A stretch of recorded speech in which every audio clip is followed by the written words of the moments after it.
I apologize. I was caught a little unawares.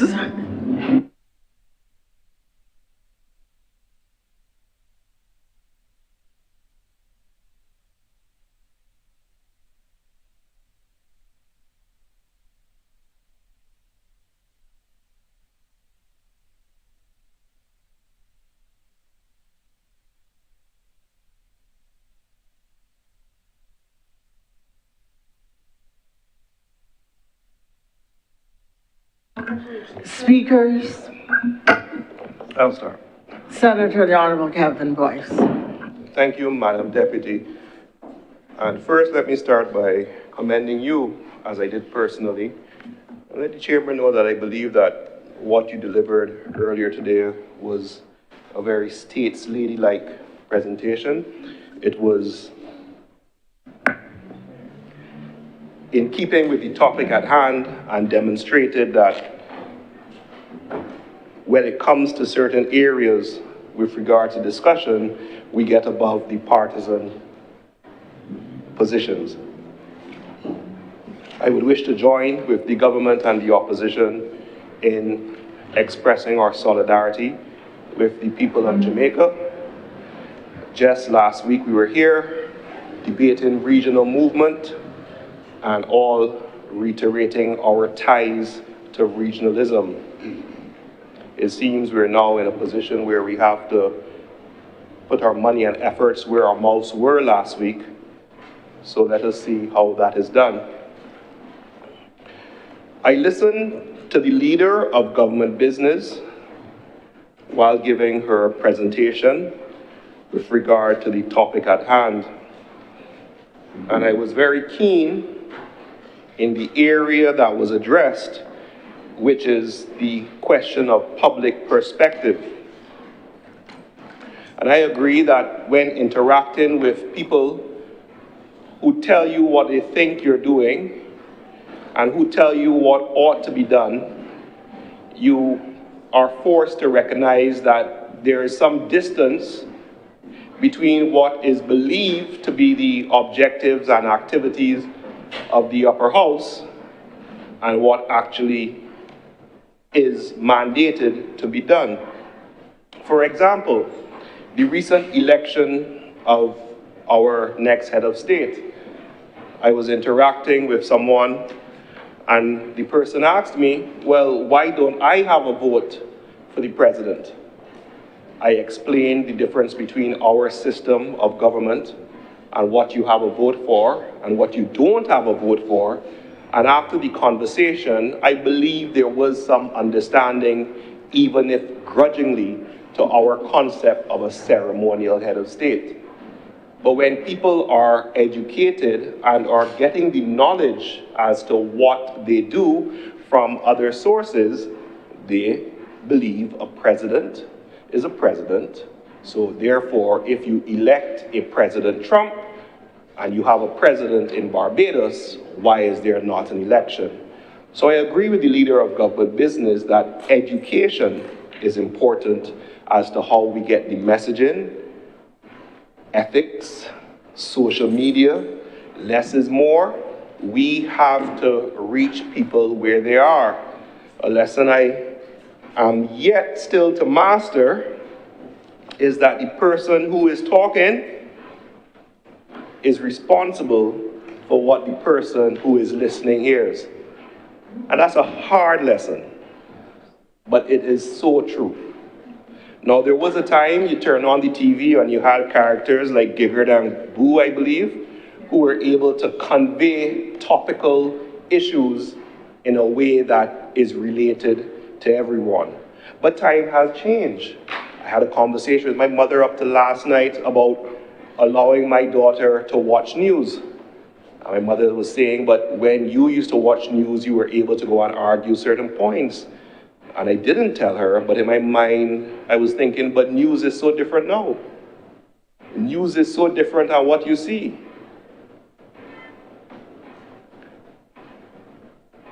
So the message and how we get across what we do is relevant, especially in the context of where we stand in 2025.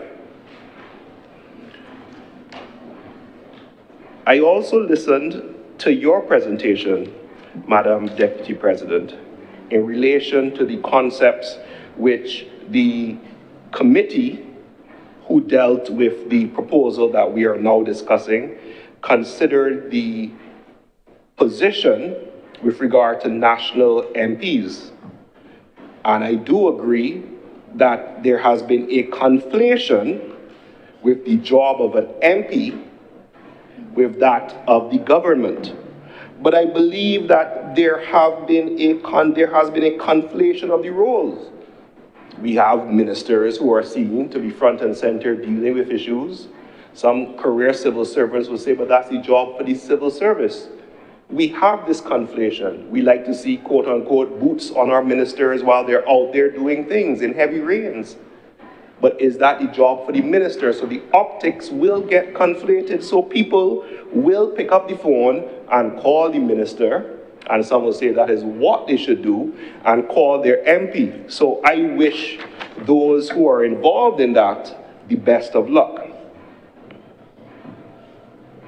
A question that came to mind, though, was that given that there are now core differences between the findings of the PRC and the Thorne report, which position will be accepted? Both assert to have been the product of massive public consultation and engagement. Both assert to have canvassed the diaspora. They have utilized technology, and they have had public meetings and presentations made there too.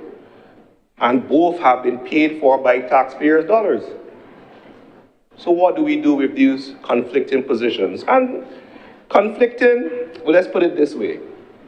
Thorne report says local assemblies, local government. The example given in the speeches this morning referred to calling someone to deal with a dead dog or garbage, falls within the concept of parochial. PRC speaks to national MPs.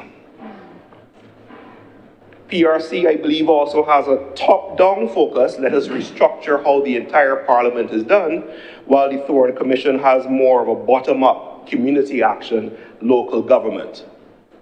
Now, at the outset, one is more expensive, where you talk about the cost of instituting a local government framework, while the PRC does, I believe, present a more attractive offer in terms of the short-term costs. But at the end of the day, we have two reports now, in addition to the Constitutional Reform Committee report, and the question is, what will be done in relation to these positions that have been put forward? What will be accepted? What will be rejected? What will be commingled? And what will be disregarded? Now let's get a little granular in terms of the report itself. I must say, Madam Deputy, the issue of the mace caught my eye, especially in the context of the election I just referred to. We are tasked with a new republic, although we are some 3 years in, and in creating our new customs and our new norms. So I agree wholeheartedly that the mace and its representation is something that we need to look at. And if I dare even suggest, ma'am, that you turn around and look behind you, those two chairs, from which the throne speech, representative of the king and queen, used to be given. These symbols of our past, we must consider carefully, and maybe not be too quick in throwing out all in an attempt to shape what we're doing going forward. Look at the glass windows. We have coat of arms and names of the persons who contributed. If we do research in those names, will we be happy or saddened? This is our parliament. It's our parliament now, but it comes from a place. And the historians would say, well, how far do you go in reshaping to create your new legacy? Second issue I want to address, Madam Deputy, is the age of the president. And I noted that there is no minimum age. It would seem somewhat incredulous, and some would say deliberately mischievous, to assert if there is no minimum age, then the president could be 10. Or we're saying that the minimum age is that of an adult. But I do agree with your assertion, ma'am, that it should carry some gravitas and seniority. And maybe that's a conservative perspective. Maybe. But at my age, ma'am, having had some experience in this thing called life, having a fully formed prefrontal cortex as such, I recognize that while youth brings a tremendous amount of enthusiasm, there is something to be said for experience. I'll leave it at that. The structure of the Senate. Increase in size, I see is proposed. And I note with interest the proposed representations which were listed: youth, elderly, LGBTQ, business, labor, etc. What's interesting, ma'am, about labels is that certainly from a legal context, I'm sure you will remember that labels actually tend to lead to a more restrictive interpretation. And for my part, allowing a wide discretion, as is currently set out in the Constitution, gives greater ability for the head of state to make the necessary appointments. Now, the issue of mandating that a head of state consult as opposed to act on the advice of certain parties outside of the Prime Minister and leader of the opposition is one which I would defer to my fellow Senator Nichols.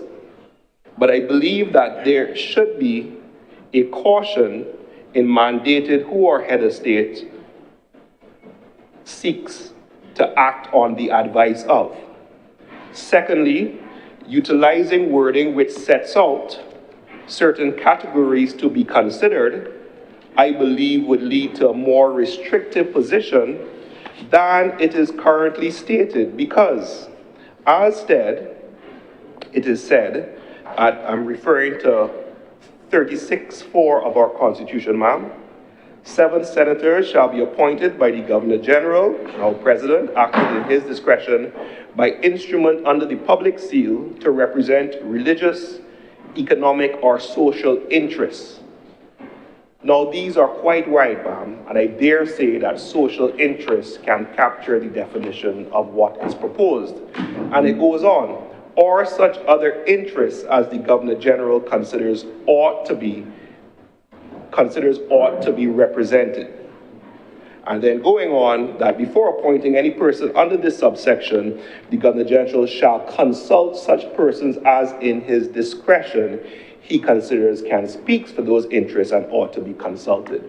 So there already is a wide provision, and certainly recommendations can be made as to how that provision is to be exercised. But I believe that in setting out these parameters, we actually find ourselves reducing the ability to meet the needs that may confront the ceremonial head of state, ma'am.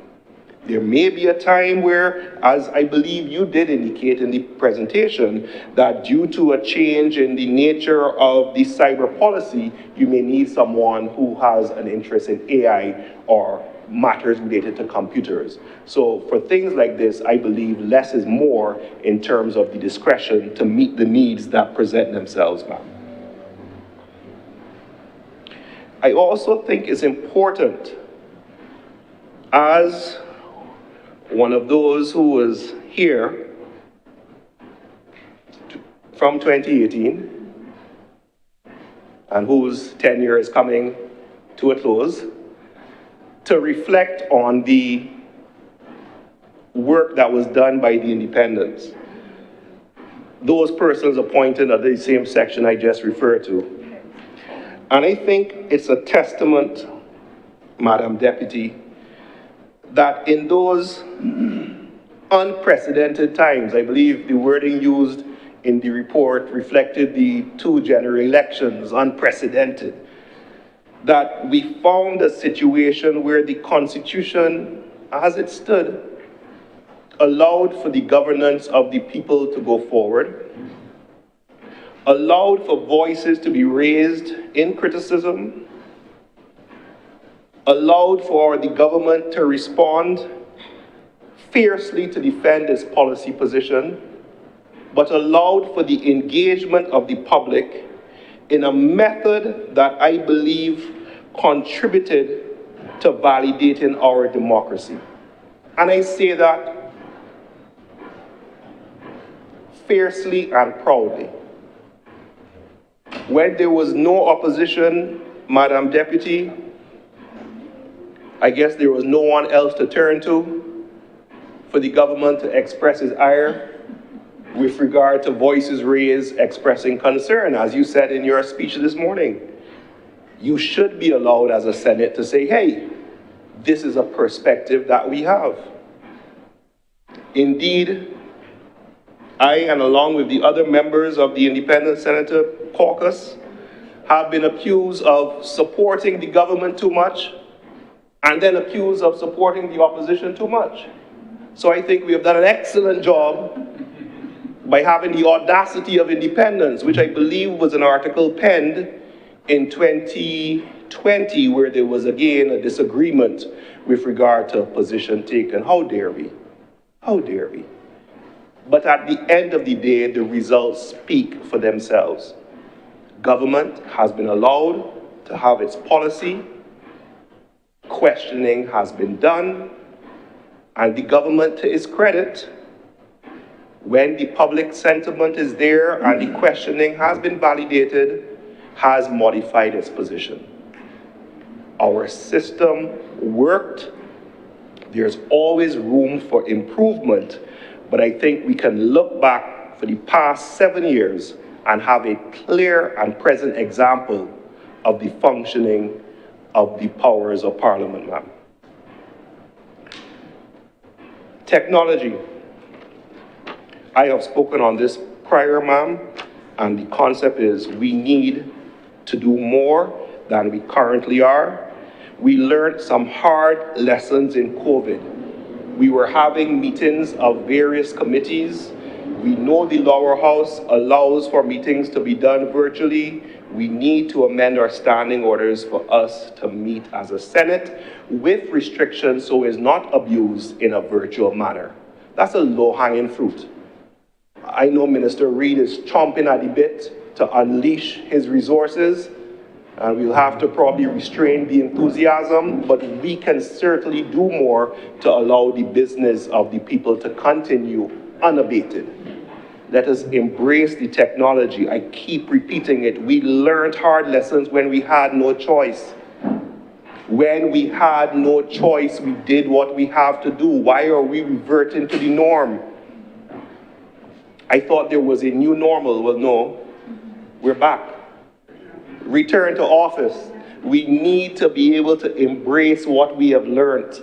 Those were hard lessons. Those were painful lessons. When we had the vote for the president, a member in the lower house appeared via Zoom. That was a serious occasion. Why can't we do it here in the Senate? I continue for that appeal, ma'am. Security. You spoke, ma'am, quite thoroughly on it, but I need to weigh in. And forgive the colloquial. Maybe we don't see it, but even as I look around the chamber, how are we protected? And you don't wait until something happens to say, oh shoot, you need protection. You gave the example of the coup in Trinidad. They didn't think that they needed it. How many persons, and I'm not invoking this, but I'm using it as an example, how many persons would it take to board this parliament? Excuse the colloquial expression. How many determined actors would it take? We are reactive as a society. We are seeing the seismic geopolitical shifts in our region. Do we wait until something happens? Right now, we have a beloved and popular prime minister. What if that changes? What if someone is mandated by something other than public sentiment to do something, to put God out his thoughts to do something? We do not take the security, let me rephrase that. I do not believe that there is adequate security that is seen. I am not saying that we want balaclavas and machine guns. But clearly there has to be a balance with regard to what we currently have. We have a situation where if you're lucky, there is one policeman at the main gate and the sun is very hot, maybe they should have some area for the fellas. But you have the public traversing back and forth. We do not know what will happen, when it will happen, but we have to do more to consider. We take very good care of our AG, our Prime Minister, and I believe our President. But I have seen examples where other senior members of Parliament, after functions, are in need of assistance. And we do not want to wait until something happens to say, oh shoot, I should have, or we should have. I agree, ma'am, with the proposed question time, and I think it's an excellent initiative, not just for the Prime Minister, but I believe for ministers, although we do have the provision to ask a question to a minister which goes on the order paper. And there it shall remain until Parliament is prorogued and it will think. I think the proposals as set out in Chapter 5 would be a welcome initiative. Again, I believe it should be expanded to ministers. I am not in agreement with the proposed public question time because in my mind, there is a question somewhat of overwhelming the bureaucracy of Parliament with the amount of questions that itself could raise. But I think it would be quite exciting to see the Prime Minister or ministers engage in one-on-one to questions being asked by members of either house. Some people also say, be careful what you wish for, because that then allows for a disparity with regard to intellectual capacity to be put on display for all and sundry, sorry. But I think it's a great example. Finally, on the granular level, ma'am, the Public Accounts Committee, which, you know, it's a game of who said what and who not doing what. Well, let's make it even simpler, milady. I almost call you milady, ma'am. I'm thinking myself in another place. Why not, ma'am, seeing that we have a leader of the opposition presently, but we have issues with regard to the Public Accounts Committee meeting, for whatever reason, why not have it that the Public Accounts Committee shall meet and shall be constituted, validly constituted, once there is a quorum of its members, and mandate, as is done in other jurisdictions, for marshals to compel attendance. Then we'll get it done. We also had the situation in the past where persons were not attending so as to constitute the Public Accounts Committee. We can make them attend. We also need to have the ability to properly summons witness to Public Accounts Committee so that they are not able to defy it, as have been done in the past. Give the Public Accounts Committee the teeth it needs to do the job. And if there is no person responsible who is convening the meeting, have it so that the members are convened by the marshals, a vote taken as to the majority, that person sit as chair, and therefore the committee can go on with its business. For too long, Public Accounts Committee has remained a tool which, honestly, I did not see it action save for when, it did action in the period, it did meet in the period that I just described, Mara, from 2018, and it did seek to do something. I think it's a pity and it's a lost opportunity for both the government and the opposition to do the governance of Barbados. Those 7 areas, Madam Deputy, were what I wish to focus on, but I wish to end by thanking yourself and the other members of the committee, as well as the clerks of parliament who supported, for a thankless job. And I did not attend, I did not make any contributions, and we all know that we all have our different obligations. But when I tell you I understand that it's a thankless task, I understand it's a thankless task, but I want to publicly thank yourself and the other members who have made the contribution, and hopefully aspects of it will be taken up for the betterment of the Parliament and the people of Barbados. I thank you.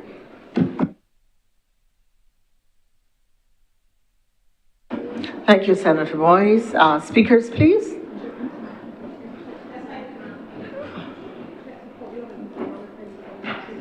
Good afternoon.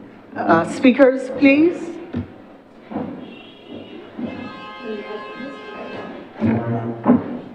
Senator Nurse.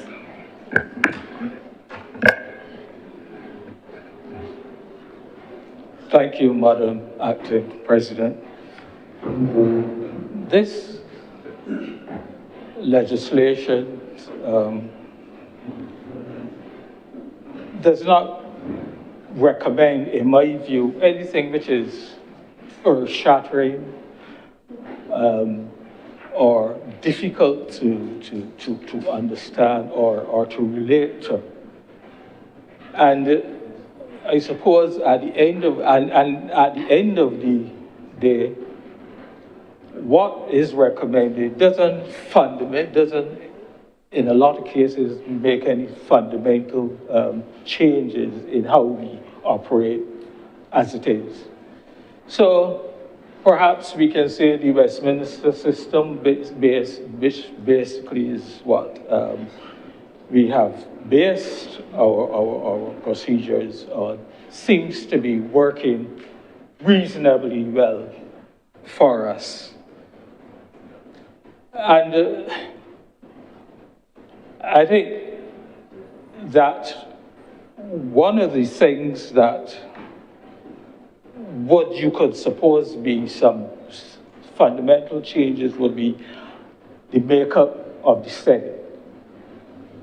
In that, in terms of the Senate, it is now proposing to increase the members of the Senate, to reduce the number of independent senators appointed by the president in his or her own right.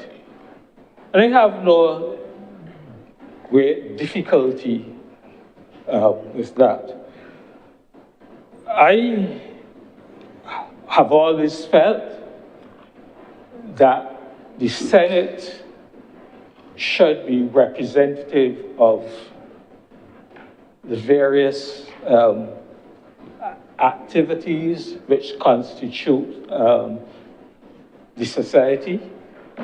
I think that we should have representation, obviously, for labor, for the business community, and all the various other, for the young people, and so on and so forth. And I think that in the past governors generals, the president currently, have all attempted to appoint independent senators that in some way is reflective of those various activities in the society. But if the proposal is to make it a more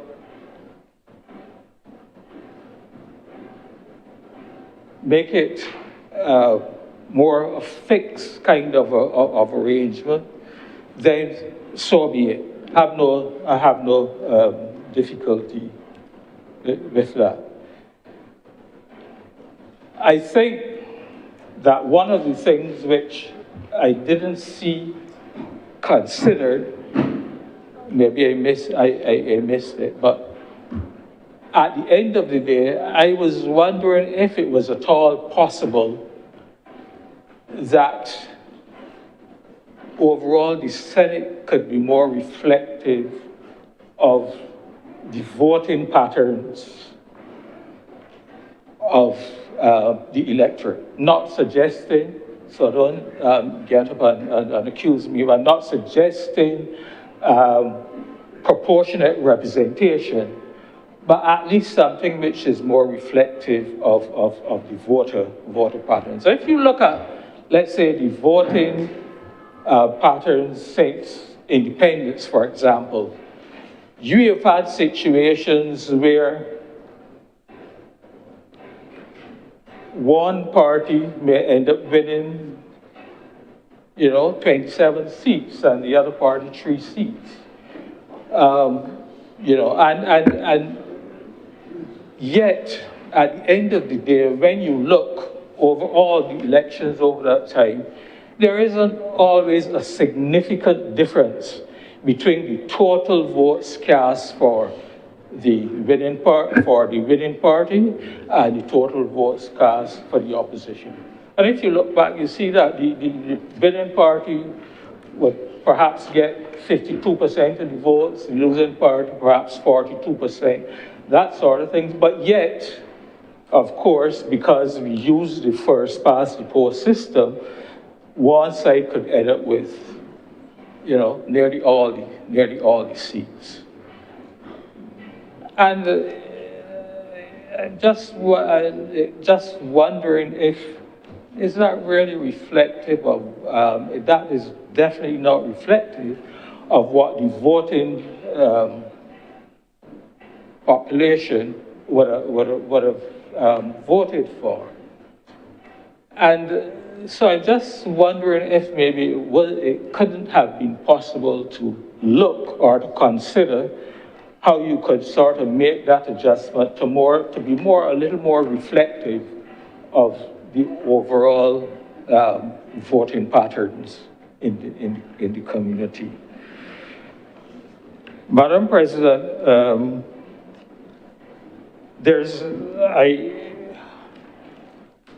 I think you made the point, and like you, I would agree that I would have preferred to see, in the case of the election of the president, a one-time 7-year, say, term for the president.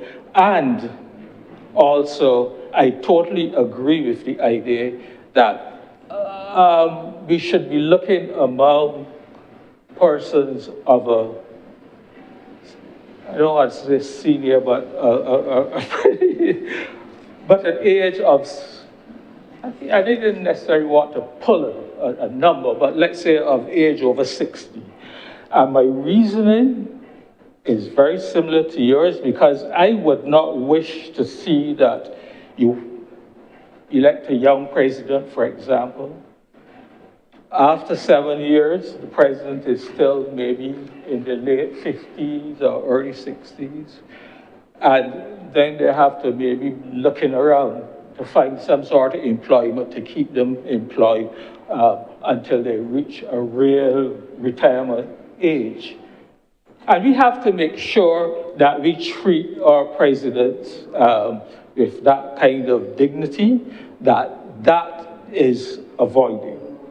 And while I'm on that subject, Madam President, Acting President, I would just like also to say something about past presidents and past prime ministers. And basically, it is this. I don't know that we really always treat them with the level of respect that they are deserving of, having gone through the office of Prime Minister or President. I've seen situations where a past Prime Ministers, and going to a function, we sort of ended up together in the car park.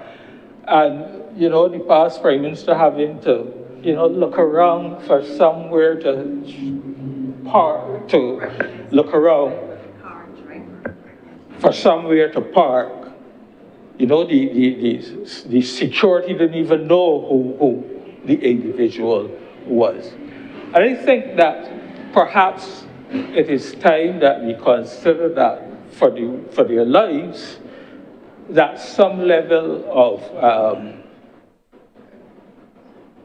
that we look at some other things of making sure that we put in place that when they need to be transported, especially for official functions and so on, that, you know, they are accorded security and so on. And, you know, that they be treated with the level of respect and dignity which is befitting of the office which they have held. And it doesn't matter who it is. You may not have liked a particular prime minister or a particular president, but the point is that one has got to recognize the office and have the respect and for the office and treat it with the level of dignity that for which it is deserving.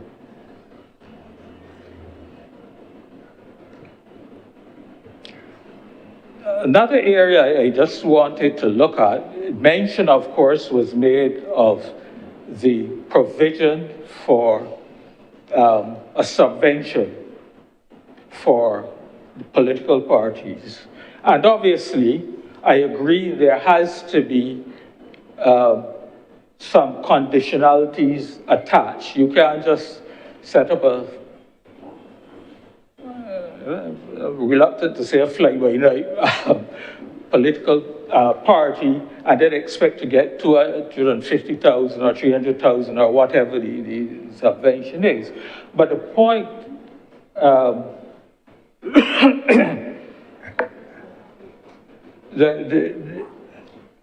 the point is, I think it is necessary.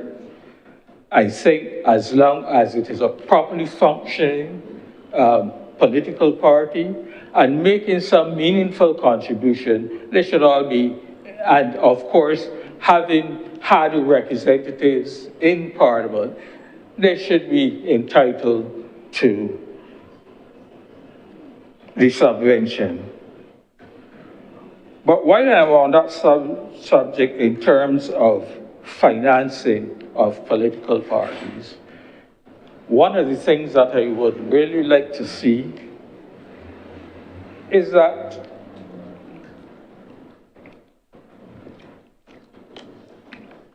there's a requirement for disclosure.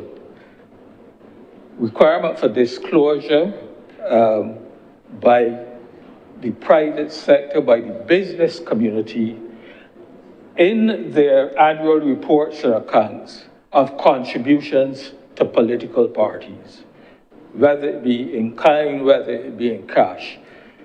And I think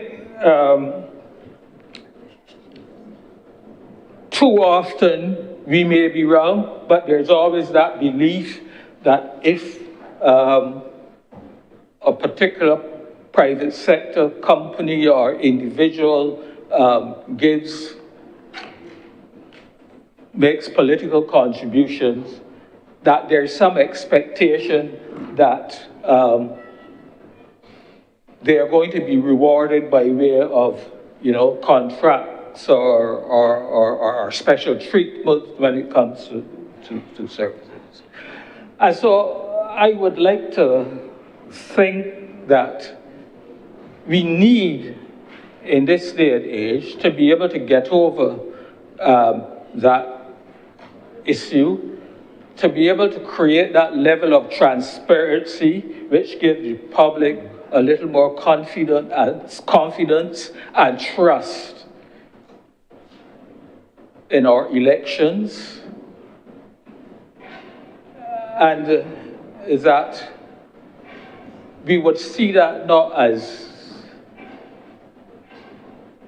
trying to eliminate or dissuade personnel or companies from making contributions, but that they will see it as their public good, and they may see it as good governance if they have to disclose such contributions to political parties. And that is not anything new. In other countries, certainly in some other countries, it is a requirement. And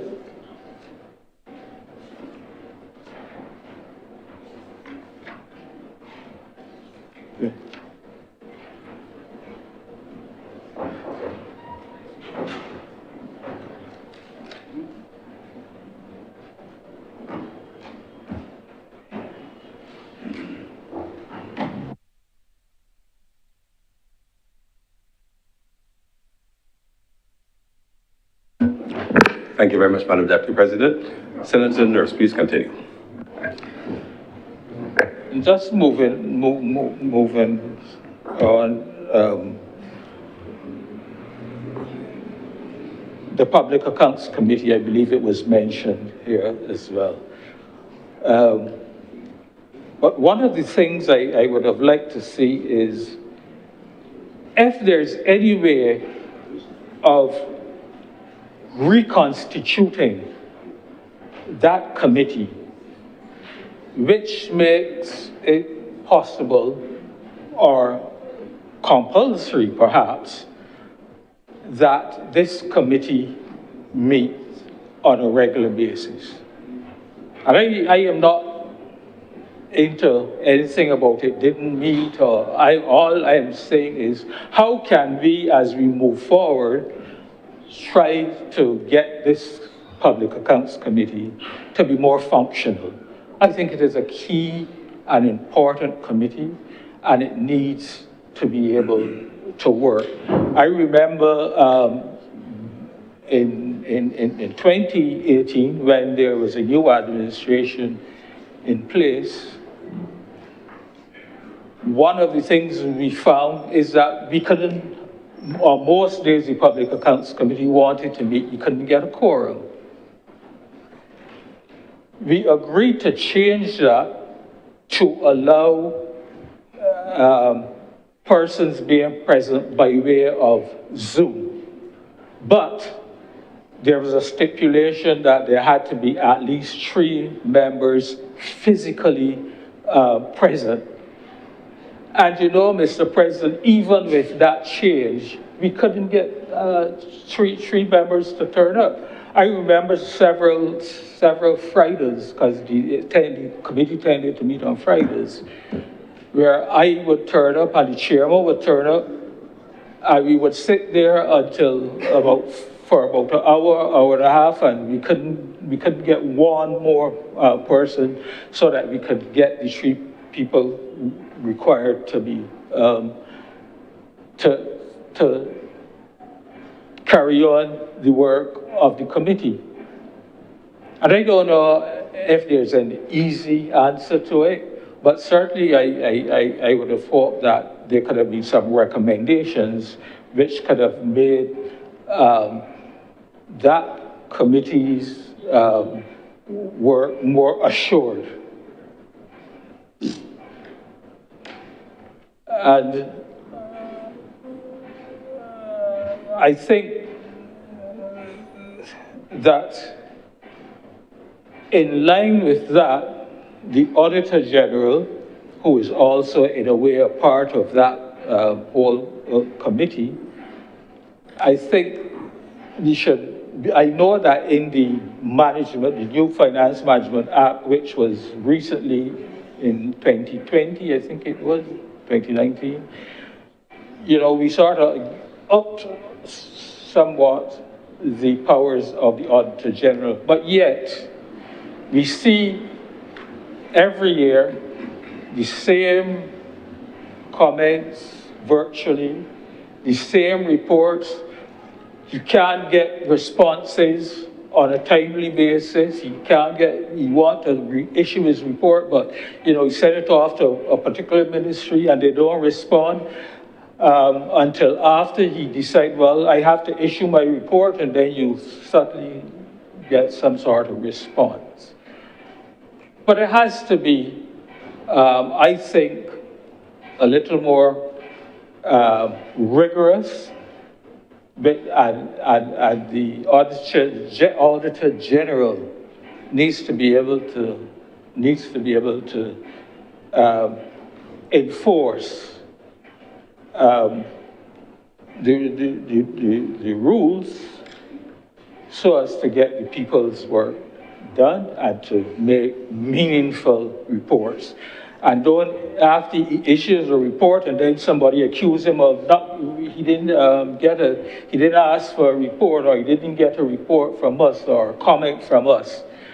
And we have to be able to get over that and get that committee functioning as a very important part of our parliamentary system.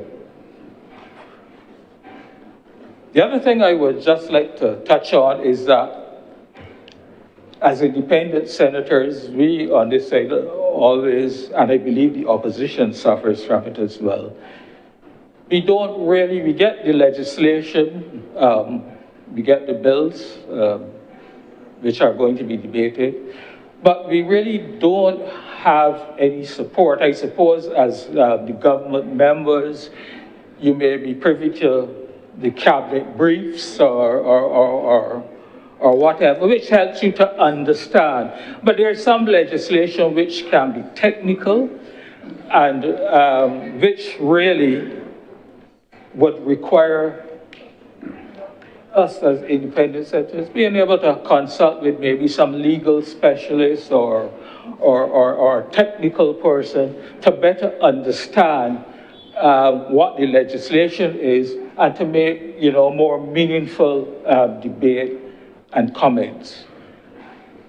I know on a few occasions we have had a situation where a bill was about to be debated and the Attorney General would come in and give a little briefing to help us along in our understanding.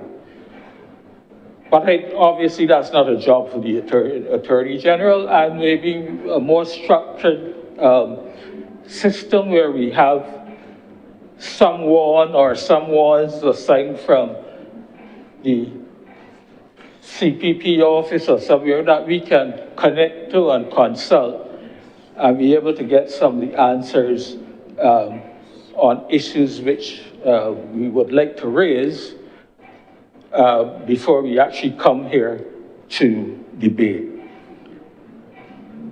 And so, as I said, Mr. President,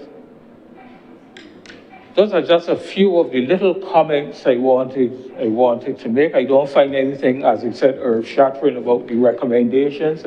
I don't think that there's going to be any substantial or changes to how we operate.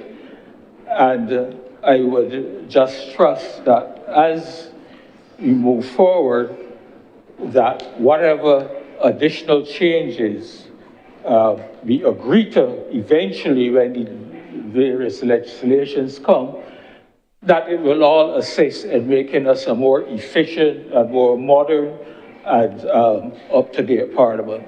And with those few words, Mr. President, I'm obliged. Thank you very much, Senator Nurse. Senator Reverend Morris.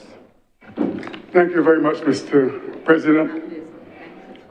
I stand to join this, I almost said debate, it sounds like a discussion to me, but to make my contribution to this resolution that is before us.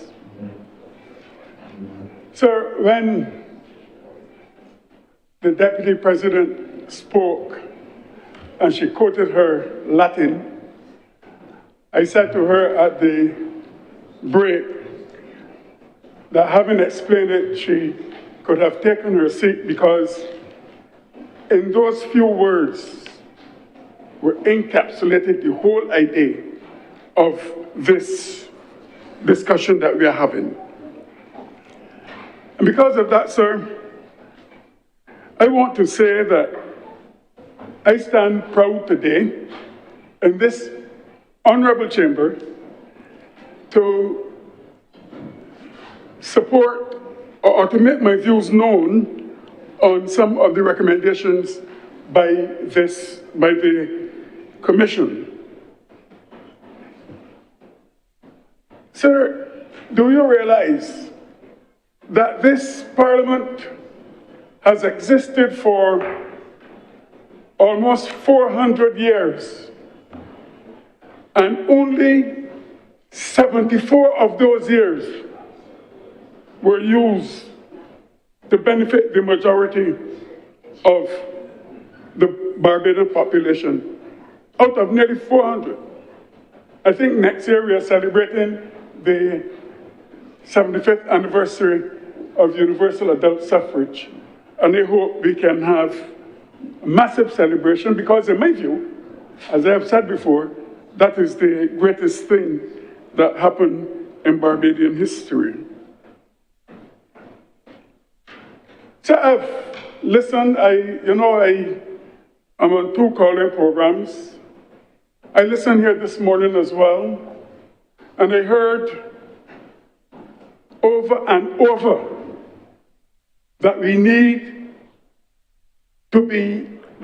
to have a Republican constitution first before we have changes to the type of government and before we can declare ourselves a republic.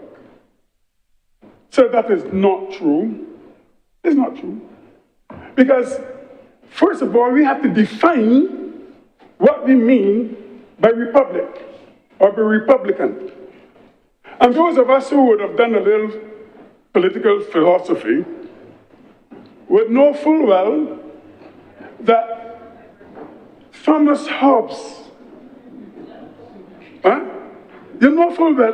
Hobbes, advocated for a Leviathan, a strong leader, a devilish leader, an arbitrary leader. And John Locke went the opposite direction. He preferred, sir, a more democratic system, or what you call the Republican system, where if the government does not act in the interest of the population is free to remove them, and you will realize, sir, that theory of John Locke influenced a number of revolutions and republic setups of a number of countries in the Western Hemisphere, particularly in the Caribbean. The next thing that I've constantly had to address was the fact that we should have gone to a republic first, have a constitution and then say that we're a republic. In so doing, Barbados would have been the first country in the world that has ever done that. There's no country, sir, that has ever had a Republican constitution and then declared itself a republic. Not even the great United States, sir. They were ruled after the British. They were ruled by what we call the Articles of Confederation, and they never had a constitution until 1787. That's correct. They never had a constitution until 1787. France, you know when France had its final constitution? 1958. Haiti, that we love so much, its final constitution, sir, 1817, having been declared independent on January 1st, 1804. We know the Americans won their war in 1876. So wherever you go through Latin America, you will find, and all those places that had what we say that term republic, they all had a constitution coming very late. As a matter of fact, Mexico was going at theirs up to as far as 1923. So Barbados is in no unique place or did anything wrong and calling ourselves a republic. In my view, we went republic since we became independent. That's my view. So what we have here before us today, sir, are recommendations, or a summary of recommendations made by the people of Barbados. And that is what is important to me. Previously we had no say. We could not even determine what government we wanted. The people of Barbados made this is a report.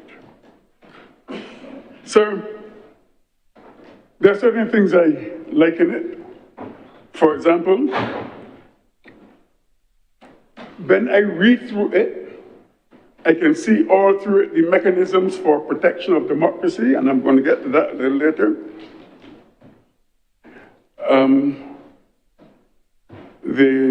I like the idea of an independent speaker, sir, and I think that in itself is even more democratic. Having read on this issue, I like the idea of national MP, sir, because look at our situation. I believe that sometimes there's a lot of talent in this country that will want to make its contribution, or the people want to make their contribution to national development. But sometimes you go and expose yourself like that, and you know, we know how what it's like on an electoral campaign and all of that. And I feel, sir, that there are persons in this country who can make their contribution to this country in many forms. And if so desiring, I believe that they should be included in they should be included. I do not support quotas, sir. I believe in a system running like this. You know, sir, if they had all female senators in here and I was the only male, I would feel comfortable. Do you realize, sir? Yeah, sure. Not them though. Not them. Not them. I would feel very comfortable if I had all females in here and I was the only male. Senator, the question is, were they? Huh? The question would be, were they? That one I can't tell you, sir. I can't tell you that one. But I have every belief they would, sir. In the cheap bulldog, man. I have every belief they would. I'm sure as well. Sir. Who the cheap bulldog? But if you look at the population of Barbados,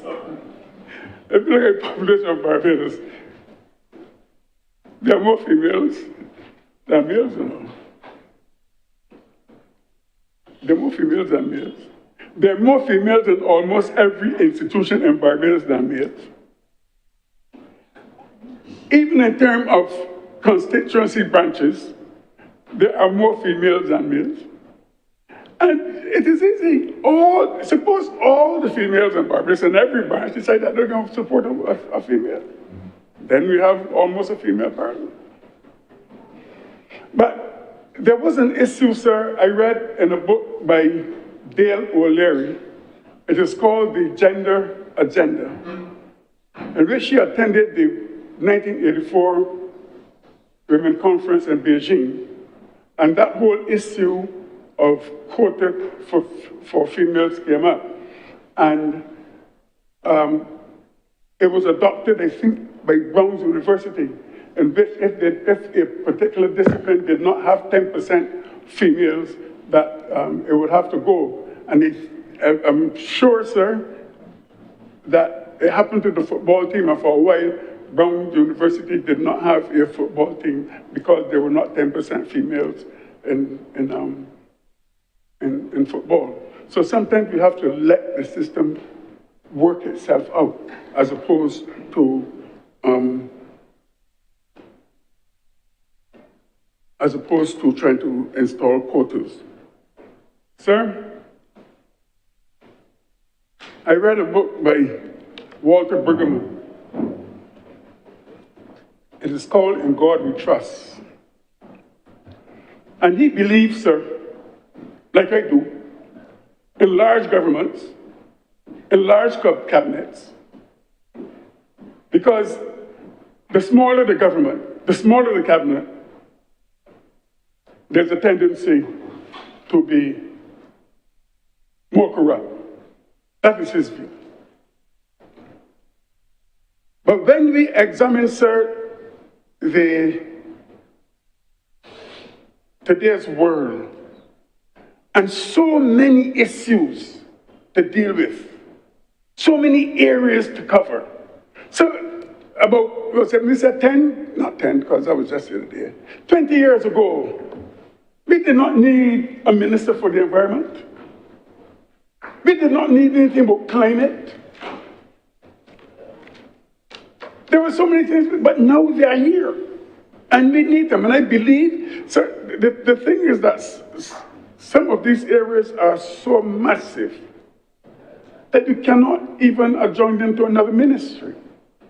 So I believe in large government. I believe in a large cabinet. Fixed date for election, sir.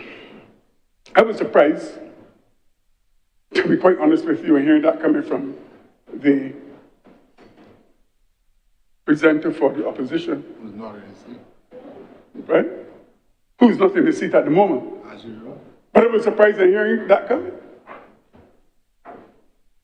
I'm sure all of us in here are familiar of the times that we went over the date or the prescribed time in which we should call elections. By far, in fact, it happened more than once. What happened, sir, those of us, I was not here in 2018, but I read everything that came through, that there were people up and down, marching up and down this country, asking the government to resign and to call elections, which the government did. And now they are up and down marching again, calling on the government to call elections because of something they disagree with, the same thing, the legislation. So to come now and tell me that we want fixed dates goes, you know, the ethics can go both ways. So if you're telling me that we need fixed dates, then wait till election, the time for elections, and don't walk up and down the place. Okay?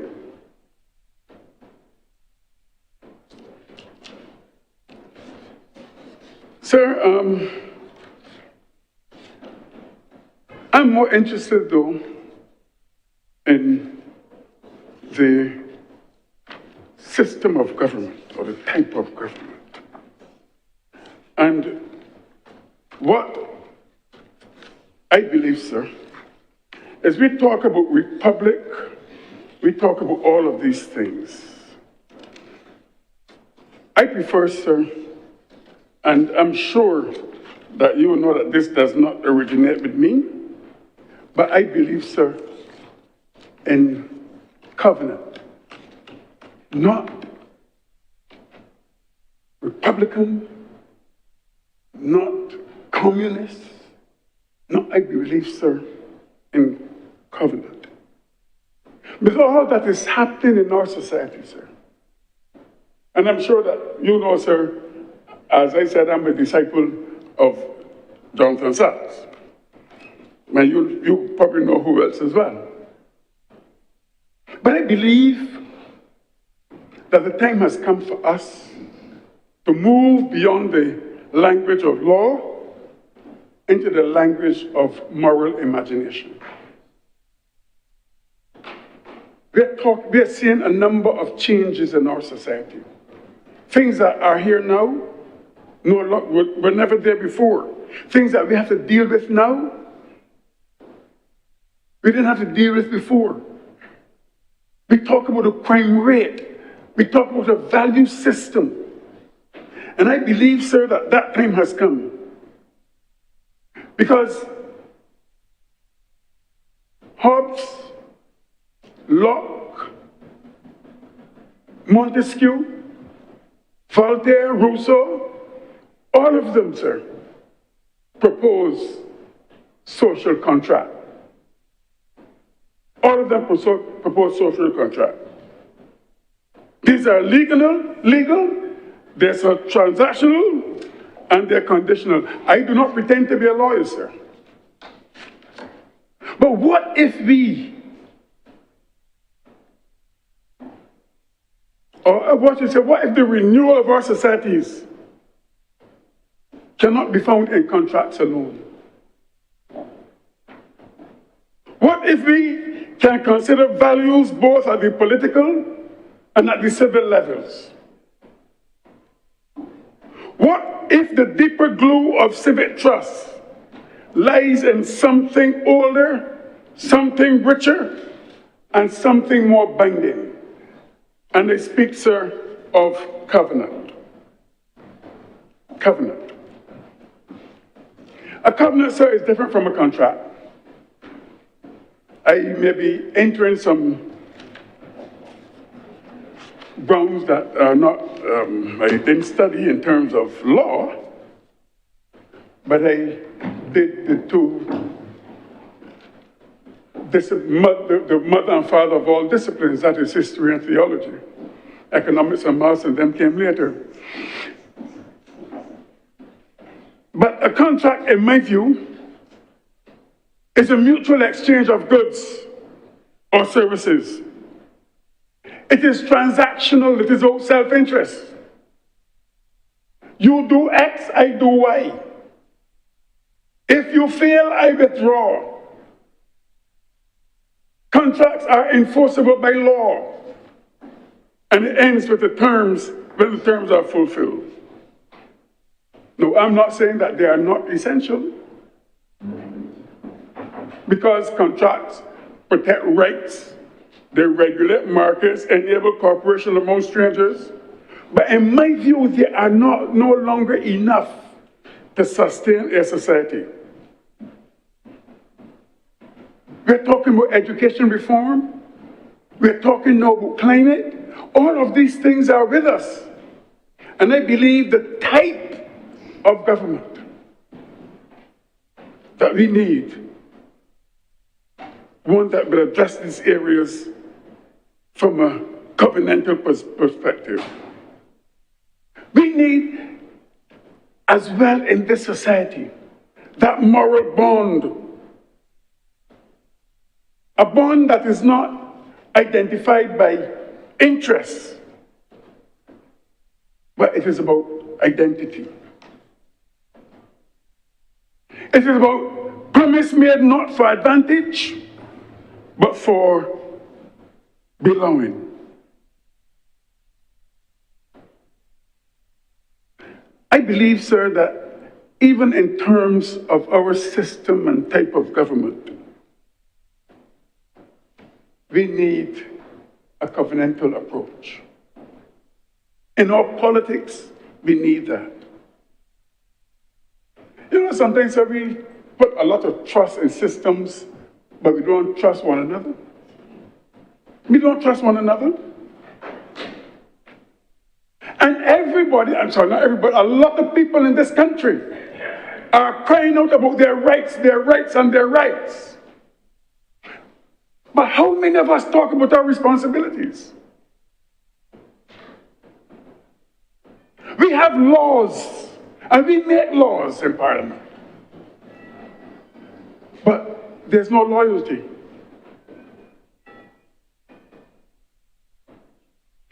If we continue like this, sir, our societies will become more and more polarized. If we apply covenant to politics, so we will see that we can rebuild in terms of governance, so not just politics, in terms of governance. We have shared narratives, not just related interests. Our citizens, our politicians, those of us in Parliament, all be co-authors of the national story, not just consumers of services.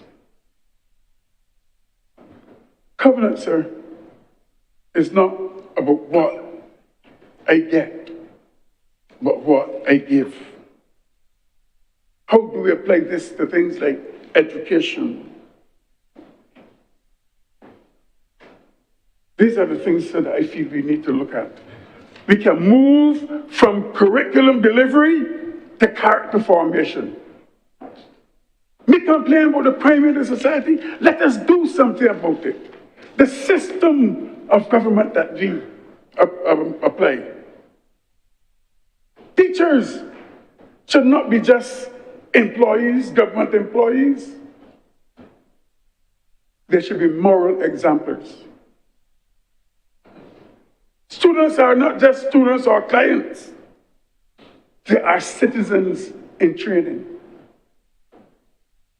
Schools become covenantal communities where values are lived, not just taught. The system.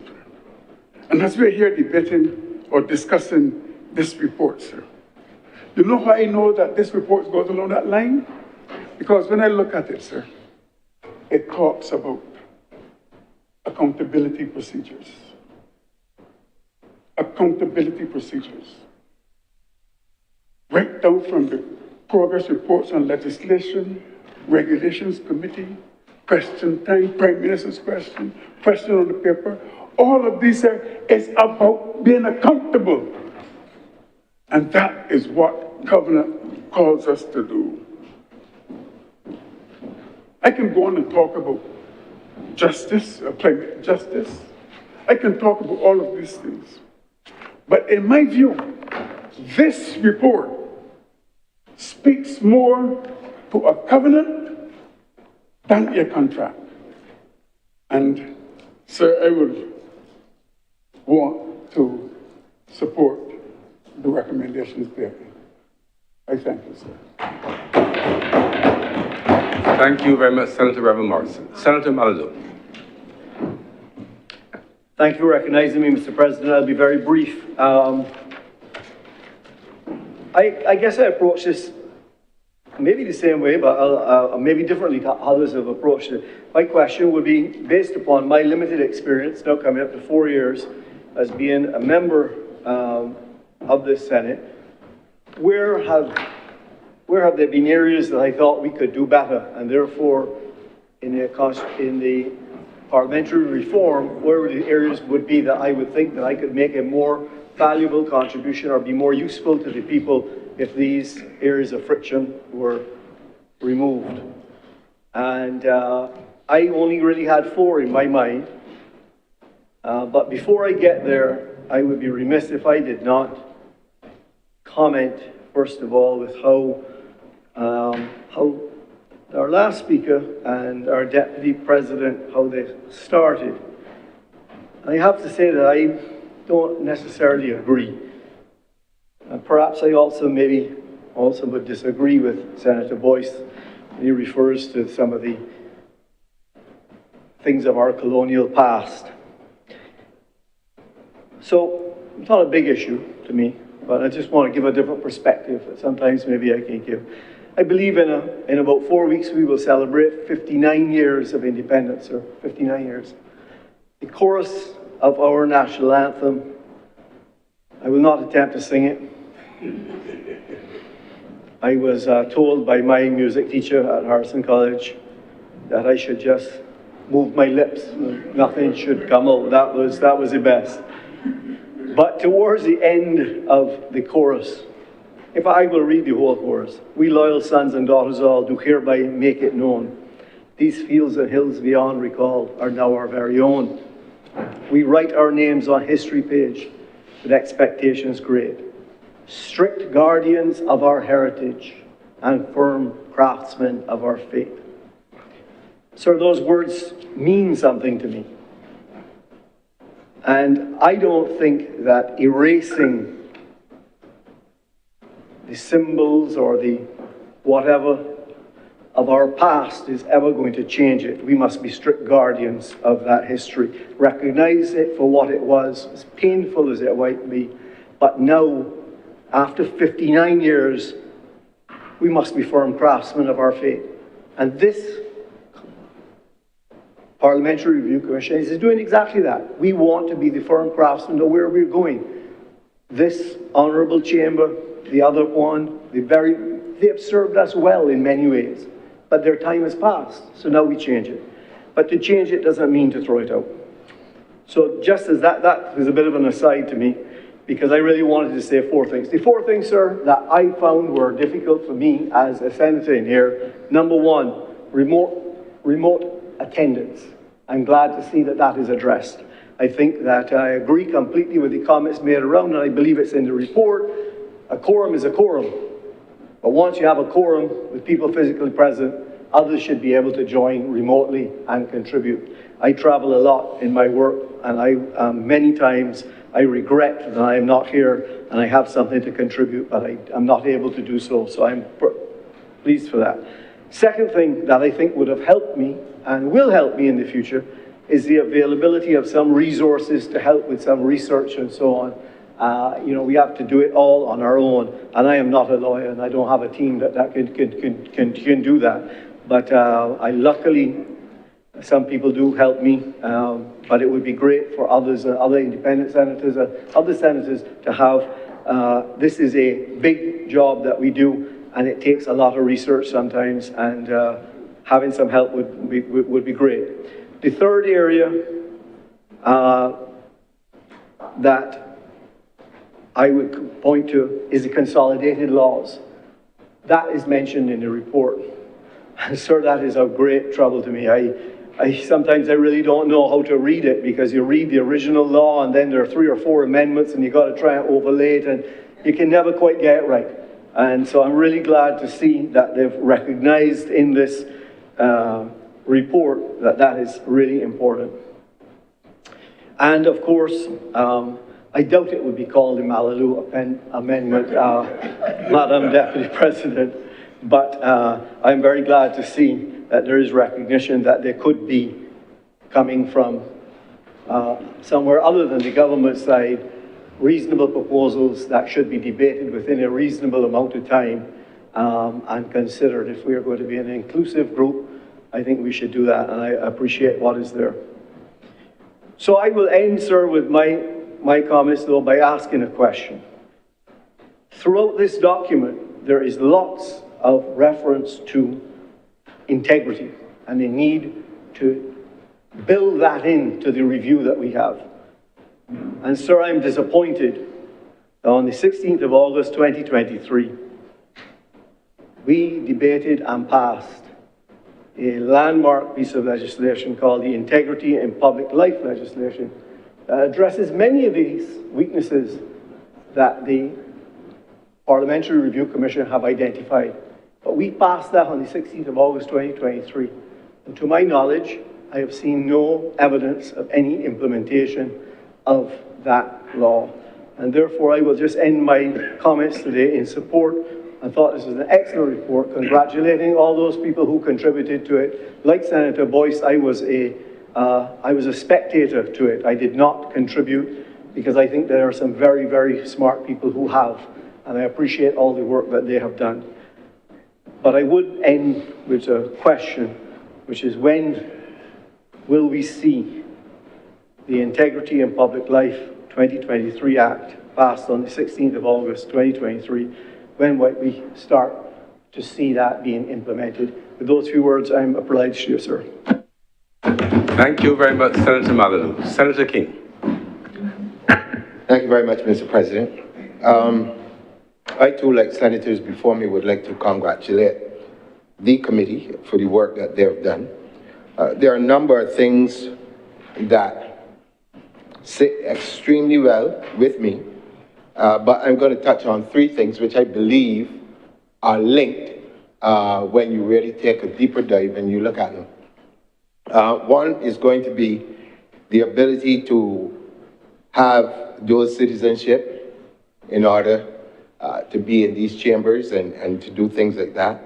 Also, the ability to have overseas voting, and also the final thing, a fixed date of election. And I believe that these three things, when we look at them, have heavy dependency on where they go. Now, as we seek to improve parliamentary procedures and other things like that, the ability for people in the diaspora to vote oftentimes is met with queries and comments that speak to people basically like myself who would have been born elsewhere but have Barbadian citizenship. The conversations very seldom take into consideration the persons who were actually born in Barbados but took up residencies in other places and have therefore also dual citizenship. It would be, in my mind, disadvantageous to them if we were to continue for any long amount of time with them not having the ability to be part of the electoral process. Our diaspora is wide. They contribute to the island. We oftentimes, when we come in here, you hear people talk about remittances and all the other things. Even with the regathering, we've been reaching out to the diaspora, looking for persons with particular skills, particular knowledge sets, and different things that help us with national development. And then at the same time, there are some quarters who would want to suggest that these persons can contribute in all of these other ways except when it comes to voting. And I can tell you, sir, from just experience and talking to people in the diaspora where you travel, that many of those persons have the interest of Barbados just as much as anyone who lives here. You know, they're always checking in with the news, they're checking in with the families, they're trying to understand how things are going in the island. And I believe that this is something that at some point in time we're going to have to seriously look at. Now, I understand that this report, and like anything else in life, too much change at a rapid pace will cause problems. We know that. But I think this is a magnificent start for us to begin to rectify some of the problems that have plagued us for a long time. I also noticed that in the minority comments, our very own Senator Thompson made the point, which I would want to support, that difficulties in getting things set up to accommodate overseas voting should not be the premise upon which we seem to blanket out altogether. You know, with the technology, there are so many solutions that are available to us these days that really what it would take is more will than anything else to get that done. And like I said before, I know from having constant contact with persons in the diaspora that there are many people across the globe who, if given the opportunity to vote, will want to take it. The other part of that coin, which a lot of people don't pay a lot of attention to, is again, because we have these people living in different jurisdictions, having different experiences in their lives, their perspective of looking at Barbados is completely different to ours who lives here. Because we measure everything just by the 166 square miles within which we live and the things that we encounter on a daily basis. Imagine if you have the perspective and the knowledge of a person who lives somewhere else when it comes to voting, and they have a broader perspective as to how they will vote based on the fact that they have knowledge, obviously, that we don't have, again, from the experiences they've gained in the places where they live.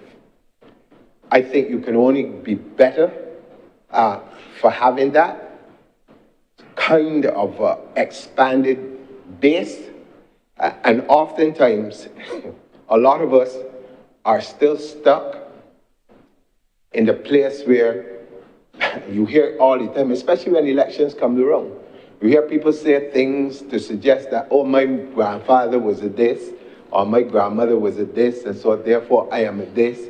And it tells you that sometimes there is no real analysis of what is actually happening, but people just almost operate on rote. That this is how I vote based on not looking at what is happening around me, not where the country is going, but on a preference based on my grandparents. Now for me, that, sir, is really a dangerous place to be and a dangerous place to go. We've not, knock on wood, have any problems associated with that I can think of. Well, I could think of one, but I won't speak about that. But all I would say is that you need wider perspectives. And I believe that the diaspora, it is a place that will give us that perspective. And then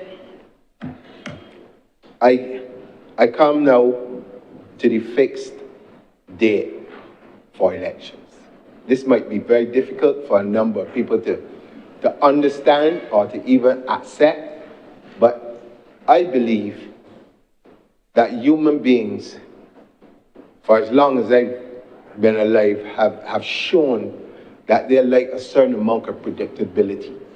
They thrive when things are predictable. And I'll just make the point by asking all the members in here, how would you feel coming to Senate and every week it changes? The date change, time change, or you'll be doing something else and then all of a sudden you get a phone call and say you've got to come to Senate now. There's no predictability in it, and it creates chaos. And I believe that it is something, and like I said before, I go back to my original point, you have to do things gradually as you go through life. But this is going to be something that we're seriously going to have to look at. Because at the end of the day, and I want all and sundry to listen and to hear me loud and clear, at the end of the day, governance is not a game. It is not a game. And the persons who suffer the most when there's no predictability in it is the general public. Businesses, workers, I mean, the list goes on and on. And if we are not prepared to get to a point where we are more mature about how we view these things as a people, not as politicians, but as a people, we're going to be constantly fighting the mindset that is out there, oftentimes in the general public, that this thing is, and I can use Bayesian parlance here, mock sport. And it is not. Because every single minister, every single senator, every single person who works within this parliamentary thing comes to work every single day with one thing on mind, at top of mind, I should say, and that is, how do I contribute to making the lives of the people in my country better? Unfortunately, for a lot of us, Hollywood has tainted everything about politics. And so when people watch movies and they see all these things about corruption and all these things, then you get everybody wanting to label everyone as one thing. But the one thing that I know, and I can say it safely here, again, having looked at eyes with a different kind of eyes, you know, regardless of what political party is in Barbados, this is 166 square miles. Almost everybody knows everybody. So I'm not one of those persons who believe that people will purposely come to a place and decide that, hey, you know what, this morning I wake up, what's it I'm going to do? You know what, I'm going to do everything to mash up Barbados. It doesn't make sense. We got people walking around and on social media and other things in this country right now suggesting every single day that everything that senators coming here to pass or the government coming here to pass is designed specifically to cause people stress, gloom and doom and disaster.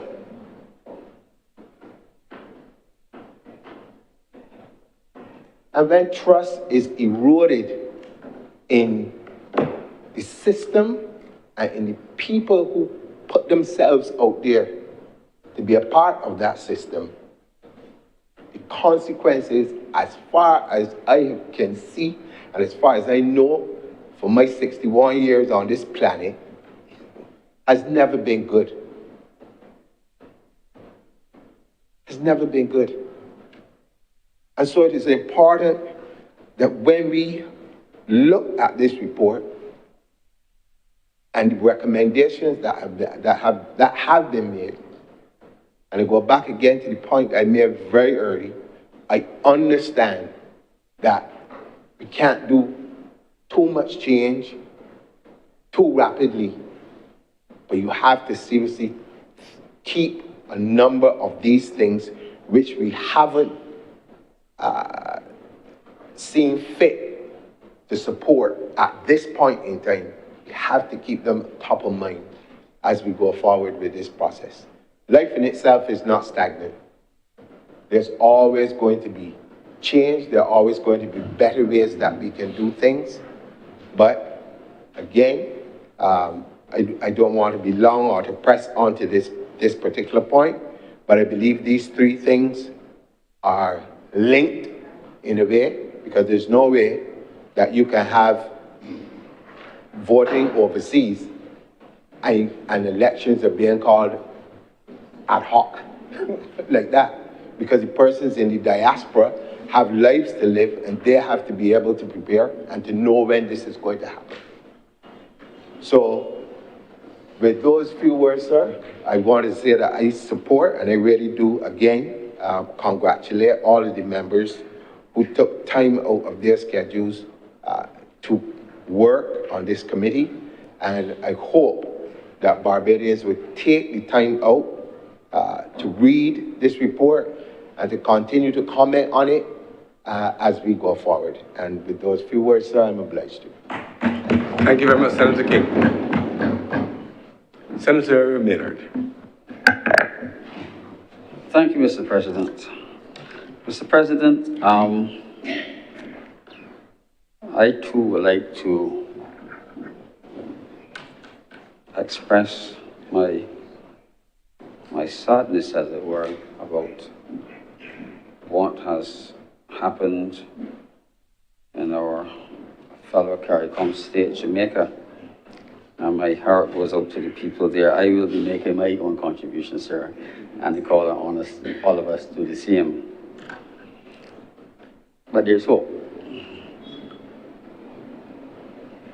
Mr. President, I have to start by congratulating the Deputy President of the Senate, specifically among all the commissioners who did this extensive work. One cannot help but notice that wherever there's a minority opinion, Senator Thompson's name appeared. And it speaks to the fact that she paid particular attention to all that was happening. I watched a few of them, and I noted that in particular areas, she, particularly in representing the Parliament, in terms of certain matters which we'll come to, she was almost adamant. But that wasn't isolated to representing members of Parliament. I thought that she did an excellent job, and her contribution this morning explained how versed she was in the matter. She wasn't sleeping. So, Senator Thompson, congrats. Sir, I want to start with a minority opinion. And the minority opinion regarding the office of president was that there should be a minimum age of 60 years old. I support that minority opinion. I believe that Senator Thompson this morning spoke about what would happen possibly if a younger president was appointed and after the compulsory retirement, you ended up being 47 or 48 and you were scrambling around looking for a job. I think that it makes more sense to have a minimum age of 60 so that at minimum at retirement, you would have reached the normal age of pension in Barbados.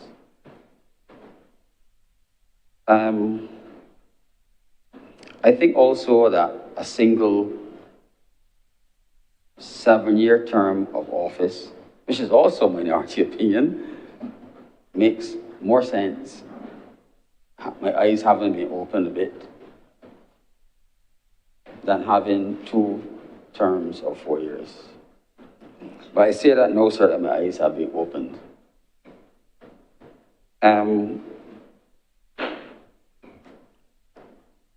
I noticed that,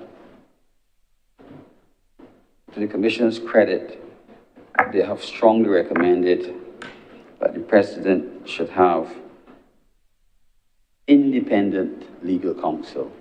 And I think that, sir, is absolutely necessary.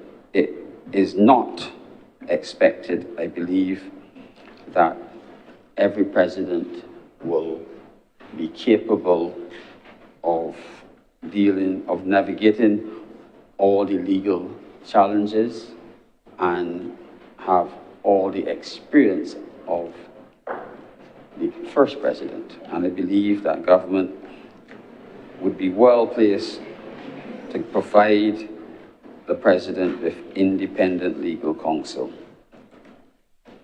So I want to mention something that aches, but is pleasurable. It relates to crossing the floor. Barbadians have, when it suits them, complained that when an MP crosses the floor, they should have to have a by-election. And that view is still held by some. But I'm pleased that the Commission does not share that view.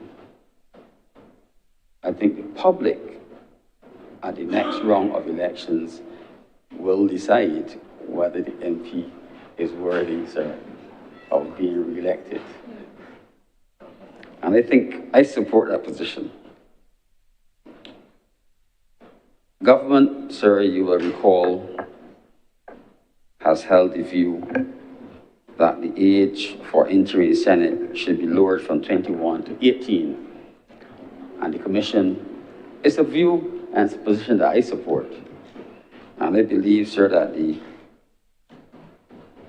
Parliamentary Reform Commission has now done its work. And I can publicly say again that I support that position. So I'm glad to see, sir, that the Commission also agrees that it should be lowered to 18 and should be open to all Barbadians.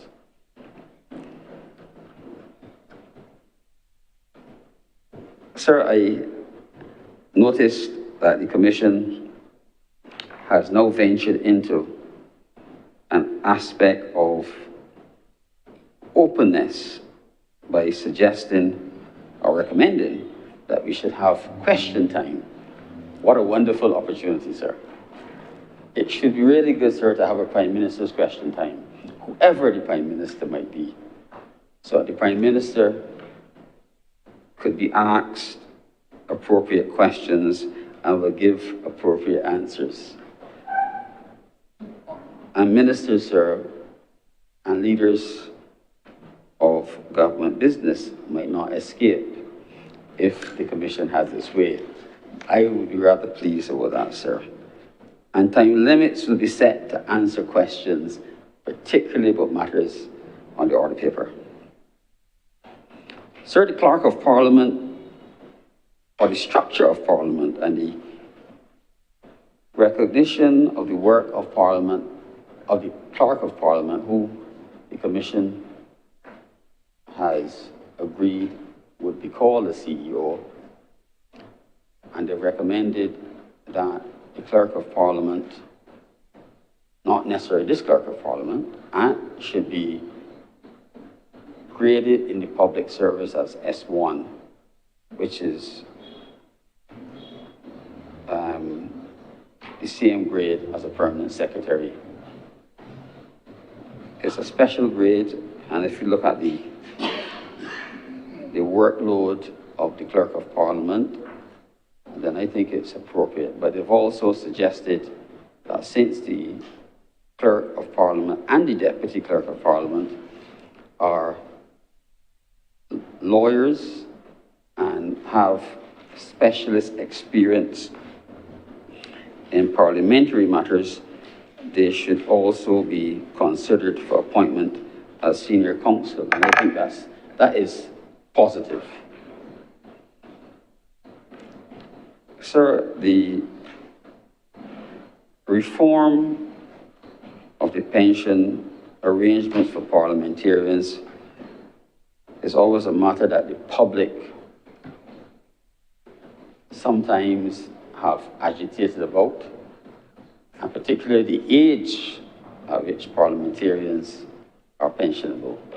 And I'm pleased to see that the Commission recommends that the age should be raised to 60.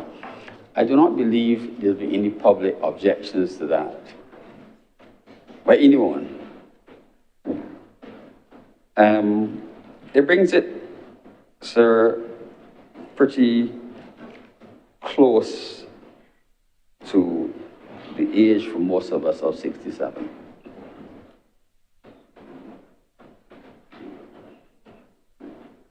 Of course, sir, there are changes also suggested to provide pension for parliamentarians generally, and that includes senators, sir. But it would require a change in the legal definition of who is a legislator. And that point is made quite clear. So if that change is made, there will be further discussion and debate, I believe, about how it will be done. Sir, importantly, there's no one in this chamber yet under age 18, under age 21. So most of the persons here, if I average the age in this chamber, it will be close to, I believe, 50 or over. And as you approach the 40th birthday, health insurance, sir, becomes more important.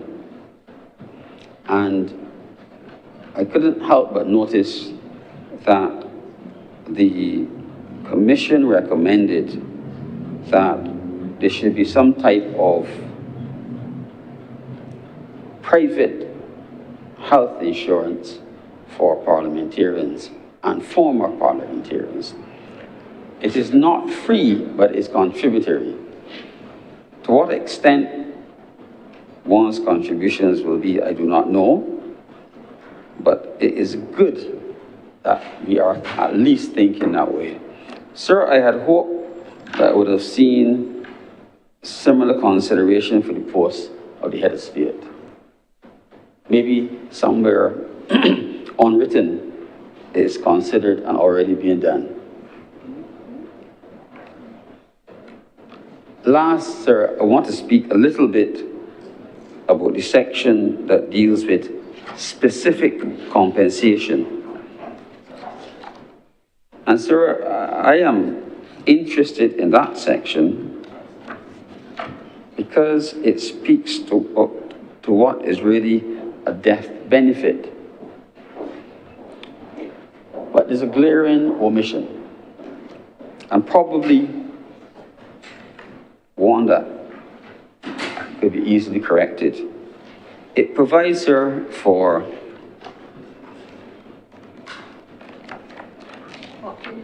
benefits for different categories of parliamentarians and senior civil servants who unfortunately demise. But where one is not married and you do not have a spouse,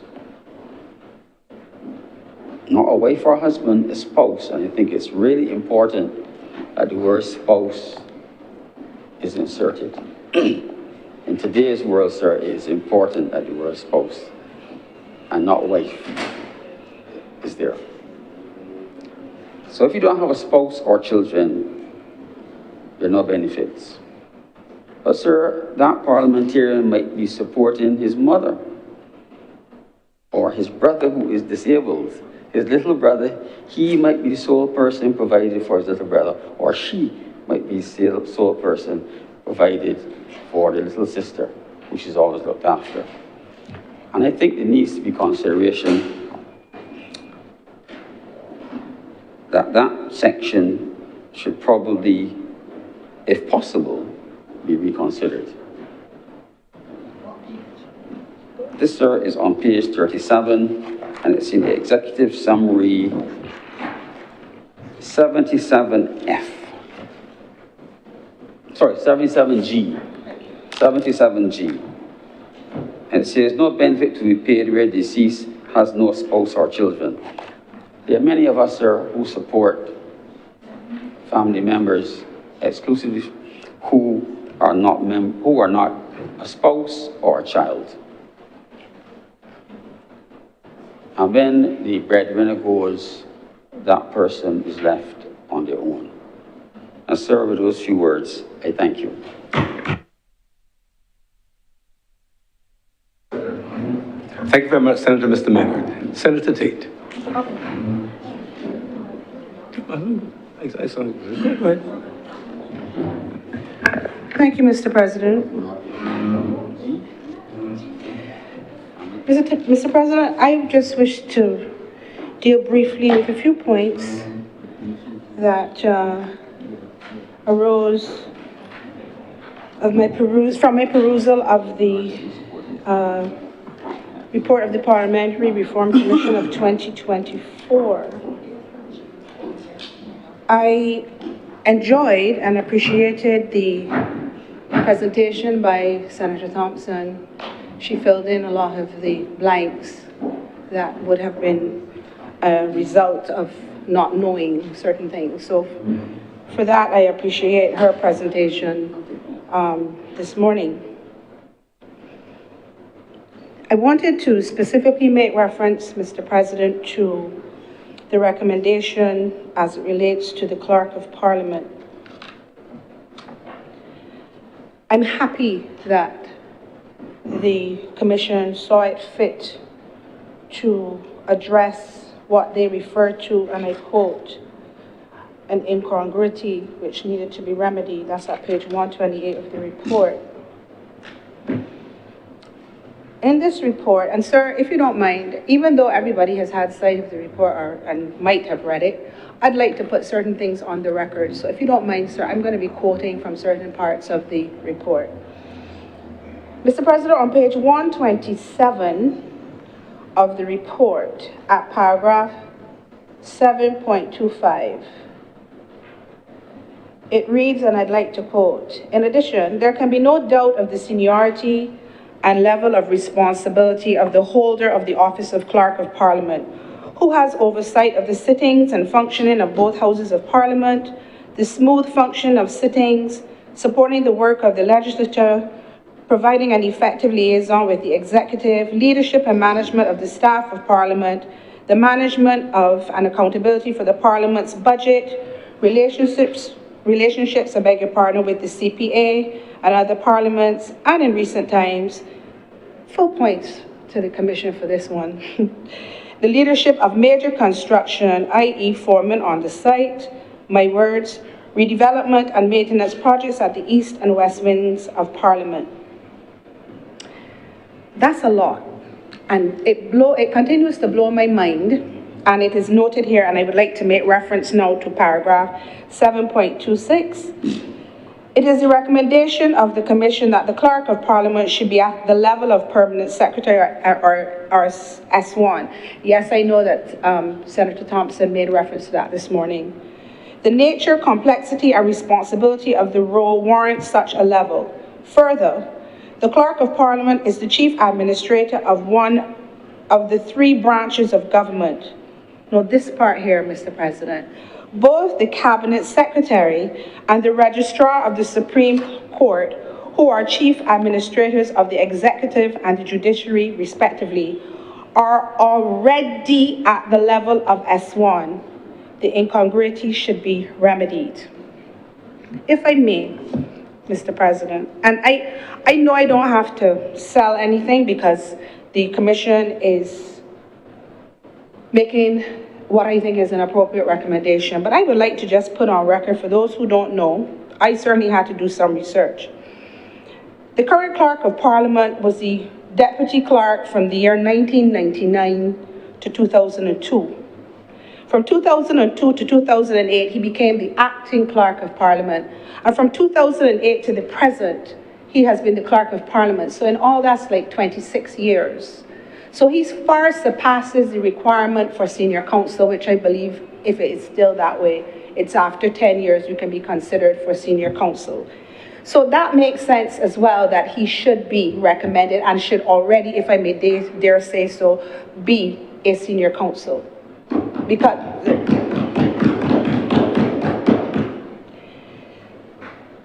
you will recall, I'm going to say you will recall, that at the opening ceremony at the recent 68th, I think it was, conference of the Commonwealth Parliamentary Association, the Secretary General of the CPA, Mr. Stephen Twigg, personally mentioned and called out the Clerk of Parliament for all of his work and all that he did for the conference and beyond and before that, because I have heard from other colleagues who've had the benefit of attending these CPA conferences overseas when they are allowed to travel, you know, those persons who have that privilege, that the Clerk of Parliament is well respected and appreciated in that realm. So the fact that the Commission is there is a good thing, I would say. It's about time. I hope it is sooner rather than later that the Clerk of Parliament is duly recognized for his work, his tenure, and he receives his silk. I wanted to say that for the record. I move on now, Mr. President, to something that well, there is a section in this document called, sir, on page 150, benefits of Prime Minister and former Prime Ministers. Now at paragraph 8.24 at page 149 of the report, the report speaks to the level of, and I quote, the level of responsibility and complexity of the position, the high demands of the job, the expectations of the public, and the long hours worked. That was used to describe and to discuss the whole issue of the compensation of the Prime Minister. Now, Mr. President, you may or may not be aware, I am one who has been constantly saying in this chamber from day one that the senators of Barbados were not remunerated properly. Nobody in this chamber, as far as I'm concerned, without knowing your business, isn't here to make money. But at the same time, I believe Senator Thompson mentioned the caliber of persons that are in this Senate, what they could be doing other than service. I think it was the leader of government business who spoke to service and coming to the chamber and giving of their best. And the quality of persons in the chamber dictate and demand that what is currently being paid to senators, frankly, is a joke. I was receiving more money as chairman of the NCF than I'm receiving as a senator in Barbados. Again, you don't do it for the money. But if you look at the table of precedence, though, a chairman of a statutory board is lower on the totem pole than the senator. And I believe that senators are higher than backbenchers on the table of precedence. Now, all who know me from the first session, I've been talking about this. The fact that there has been recognition of the work of the senators and that there's going to be an increase. If there's an amendment to be named, I will take the Tate law. I can take it, because I was talking about it ever since, from day one. You cannot want people to govern and put them in a position where they cannot govern without being stressed. It's not fair, it's not reasonable. It is not fair, it's not, and we in here do not joke. When this government ready, you could get here at 11 o'clock in the morning, and it is only because we can't go to 3 o'clock in the morning that we stop. Well, not quite, but it is very possible to be here from 11 to 11. And we are not, we've done it. We have done it till my back gave out and I was out for 2 weeks. I have a cushion, sir. We have done it. This chamber works, and I heard you, Madam Deputy President, make reference to the fact, and I was quite chuffed about it. We sent back legislation to the House this morning, So, and it's not to be belligerent and to be difficult and to be obnoxious, it's because if it won't send it back, it won't send it back. That's what we're supposed to do, that's what we do. We are the upper house. The mindset of our people has to get beyond you're not paying for governance. I have said it before. You do not balk at a CEO of a private company getting $50,000 a month, but you have no difficulty, a senator who is passing legislation, doing work, looking at legislation that has 300 sections easy and 10 schedules. Which one am I referring to? Okay. And I asked, how long was that? And it was still repeated. We had to do it again. Mr. President, we have to get past that little myopic foolishness. We are governing, and to be quite frank, you have to put your legislators in a position where, and I'm not by any stretch of the imagination suggesting that this will happen, but you have to take temptation away from people. You have to make it okay for them to serve, mind their families, and help constituents, and still be able not to have to borrow money to go to St. Lucia for a week. It is not making sense. So this looks like it's a good start, and I am happy to see that finally it is somewhere written, senators are for real, especially the last 2 sessions, if I may say so myself. Okay. The other thing we have to check for and don't have a problem with, and stop talking about how much money people make. I would like to know how much money this is that everybody talking about. I think the challenge is that we've had real people. So, we had a prime minister. Let me put on my glasses. The late Prime Minister of Barbados, the late Professor, the Right Honourable Owen Seymour Arthur. It was not unusual to see that man shopping in Supercenter with Mr. John Williams. That was a thing. That was normal. And Supercenter, and it was, and that was not, and he putting his hand to the shelf. It was a nice, so he was just pushing each other, walking. He was part of the process.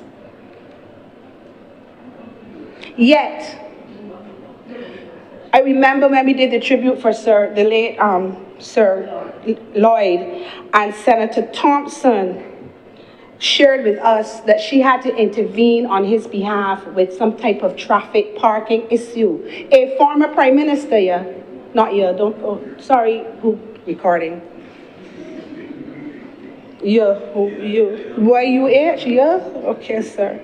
So I am happy to see that the Commission has made provision not only for Prime Minister, but former Prime Ministers. You can't be butting about if you had the awesome responsibility. I don't mean awesome as in fabulous, awesome, big enough responsibility of governing a country. And considerable, okay, there's my English lesson for the afternoon.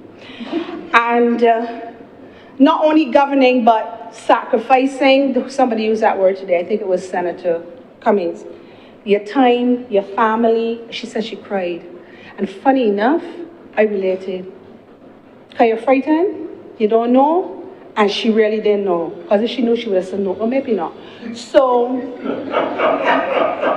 you have to allow for persons, and the thing is, nobody is saying, if I don't get it, I'm not going to serve. They're serving anyway. Respect people. So I understand why there would be a provision, and I commended the Commission. I don't know if it's everything. I heard what Senator Maynard said, that they might need to look at some areas with persons who don't have spouse, who don't have children, but may have another significant member of the family that might need assistance, and they may need to look at that. I get that, and I hope that that happens. Benefits of Prime Minister and former Prime Ministers. And the references, sir, medical insurance, I am quoting from page 150.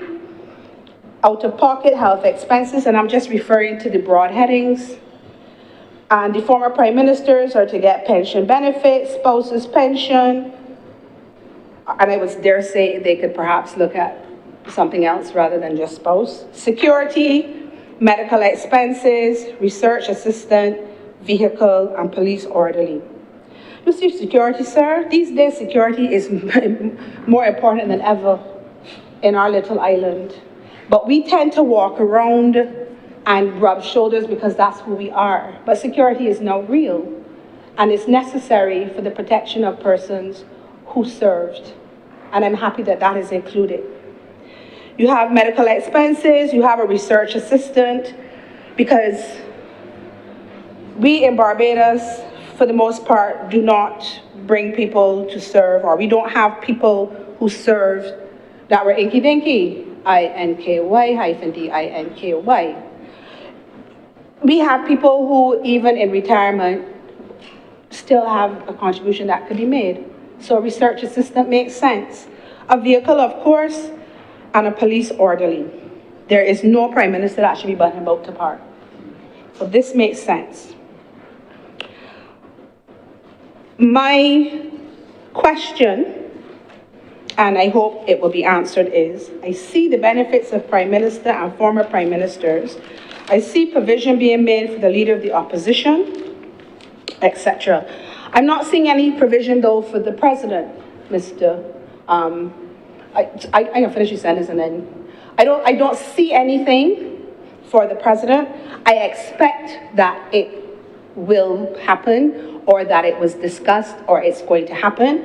But because you've given me a document that is silent on it, it would be remiss of me if I didn't question it, ask about it, because I know that this commission has the capability of dealing with things holistically. So I believe that Senator Thompson wishes to raise on. What's the point of? Oh, Mr. President, there's a point, sort of. Make your point so I can say it and you can speak, please. Yes, Senator Thompson, what do you raise? Sir, with the permission of the Honourable Senator, I will raise on a point of elucidation. Certainly. I agree with the Honourable Senator in relation to the actual crafting of the report, and assure the Senate that the matter of the remuneration or benefits package of former presidents was discussed extensively. Now, there is already legislation in place that defines a package for a former president. We did, however, develop a framework that was similar to that which former prime ministers would enjoy. We expected that the categories are going to be very small, but somehow the language did not get included, and we have to admit an error. It is now something that we would have to contemplate, whether we should send a letter to say, to the cabinet to say, we have noticed in the final document that this particular recommendation did not have the language in that we had chosen, and therefore we want to put it on record. But it really was the intention not to omit former presidents from a package that befitted the dignity of the office and gave them an entirely similar package to that which we anticipated or which we were recommended for former prime ministers. And it was not intended to be a partisan approach or anything of the sort. We felt that we needed to treat former heads of state and former heads of government with a level of courtesy and respect befitting the office that they held, and that it was the responsibility of the taxpayers and the state not to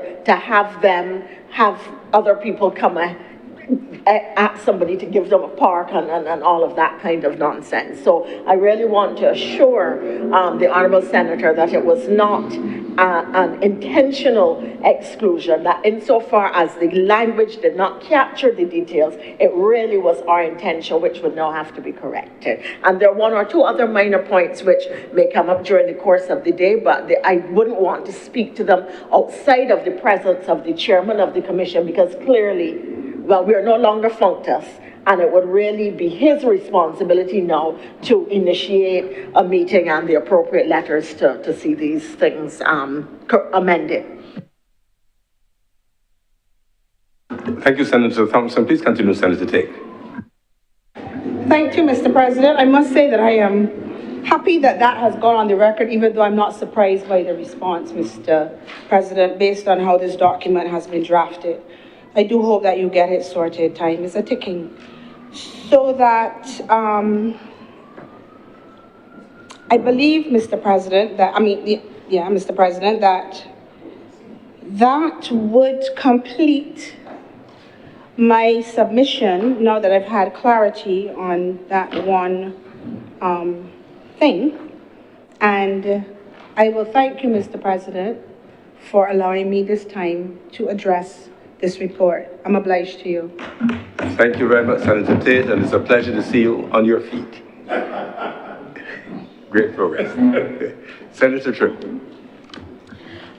President, honorable senators, I start by saying that reform, as we've agreed today, should be about people, and it should make their lives better. It should help them feel connected, ultimately, to the decisions that affect them. The leader of government business earlier said that a lot of people feel disconnected from Parliament and the things that happen in this chamber and the other place, and it really is true. A lot of times, whether it be on social media or just in discussion with my peers or even just persons who are close by, it really takes a bit of time to share and explain to persons processes or justifications behind decisions, or even who is responsible for what has been said before. And so I take this opportunity to commend the committee on the report of the Commission, on the report of the Parliamentary Reform Commission in 2024, because there is a lot of work to be done in terms of reform so that it renews the trust of democracy, as across the world concerns are raised about voter apathy. And so at the heart of what we are doing today, as noted by many persons, is really about making democracy better and improving on it. And so one of the things I want to touch on, and indeed what I will touch on entirely, is shaping a democracy that is inclusive by design, because as I went through the report, that is what I saw come out in many instances. I felt like there was a promise that we were trying to bring it a lot closer to persons, and that we were trying to welcome more voices into democracy in a system that traditionally and based on our colonial past has in many ways said that only few should speak. When we achieved universal adult suffrage in 1951, it changed the lives of persons, ordinary men and women, who had never been asked what they wanted, who, because there were legal barriers that separated them from power. And so it belonged not just to property owners or to capital, but it belonged to workers and laborers, the backbone of the Barbadian economy. And so it really opened the doors of democracy for everybody. But it did not stop there, and suffrage had to be only the beginning, because a vote does not automatically mean that people feel as if they are being heard and being listened to. And so today, many persons still try to place themselves within the conversations that we have to figure out if we really know what their lives look like. The leader of government business mentioned that many persons speak about persons in this chamber and the other place without any knowledge or regard for where we've come from, who we are, what we do, and why we are here. And so when people do not see themselves reflected in power, it becomes harder for them to trust, to believe in the system, and it should concern us. Not because, as some might try to have you believe, that our democracy is failing, but because it means that we are ready to evolve. As a post-colonial society, systems didn't simply disappear because we raised the broken trident. It requires something a lot more purposeful and intentional. And so parliamentary reform is not just about technical amendments. It is a national opportunity to bring power closer to the average Barbadian. And so on the scale of the consultations that were allowed and that presented Barbadians with a chance to give feedback, to share, to give recommendations, and to be involved in the process, there should be so much commendation for that. And so every Barbadian must know that Parliament is not simply about laws and lofty ideas, but really for them. There are a couple of things that stood out to me, and I think it's really only four. One of that was the office of the chaplain. And there were calls for it to be abolished, but the commission in the report noted that the role should remain. And the reality is that faith, regardless of what you believe, grounds us. However, the commission also noted that the chaplain has been from traditionally established Christian denominations.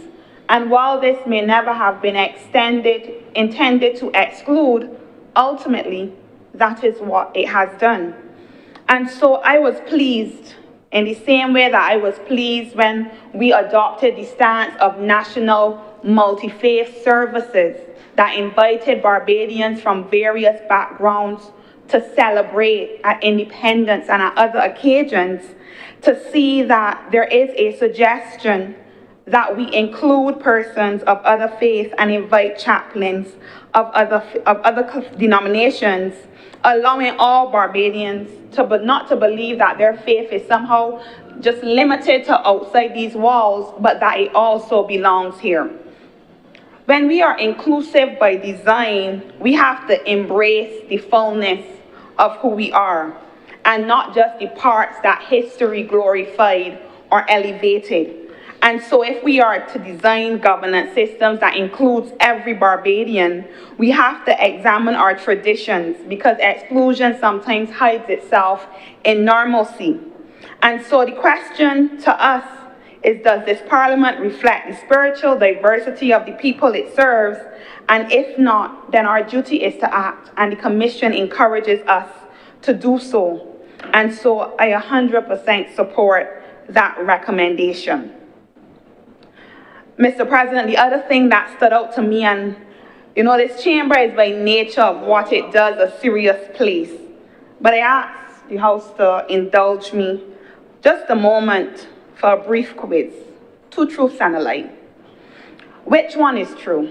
Globally, women remain underrepresented. Which one is the lie? Globally, women remain underrepresented in political leadership. In Barbados, women make up more than half our population. And with a female prime minister, deputy prime minister, and director of public prosecutions, we have achieved gender equality. We have achieved gender equality in political leadership. And the reality is that representation, while at the top is symbolic, it has not translated to parity all across the system. At present, there are 8 women, if I count correctly, in the lower house, and of 30, and 7 in the Senate, with none sitting on the opposition benches, I wish to note. These numbers remind us that while we have come a long way and made much progress in Barbados, the path to full inclusion, that 30%, it still eludes us. And the truth, therefore, is that women remain underrepresented in the nation's decision-making spaces, not because they are unwilling or unable to lead, but because the system still carries traces of a past not designed with them in mind. And oftentimes when you have this conversation, persons poo-poo it, it does not exist, it is not true, and those different things. But this is also the truth. Women lead in so many different areas. They hold families together. I've said that in previous debate. They support our children's education, care for elders, and they're often the backbones of our political parties working tirelessly behind the scenes. But oftentimes, we see much less women offered as candidates in elections than we see men, and even less elected to serve. And so, one of the things that pops up when we do political programming with one of the NGOs I work with, and we speak to women in politics, are concerns about things like how they are viewed, the skepticism, the judgment, and the scrutiny. We know that in 2018, the question was, are we even ready for a female prime minister? They're also held to higher standards and measured by harsher rules. Politics, which we often describe as a dirty game by the general public and other persons, becomes unforgiving for women.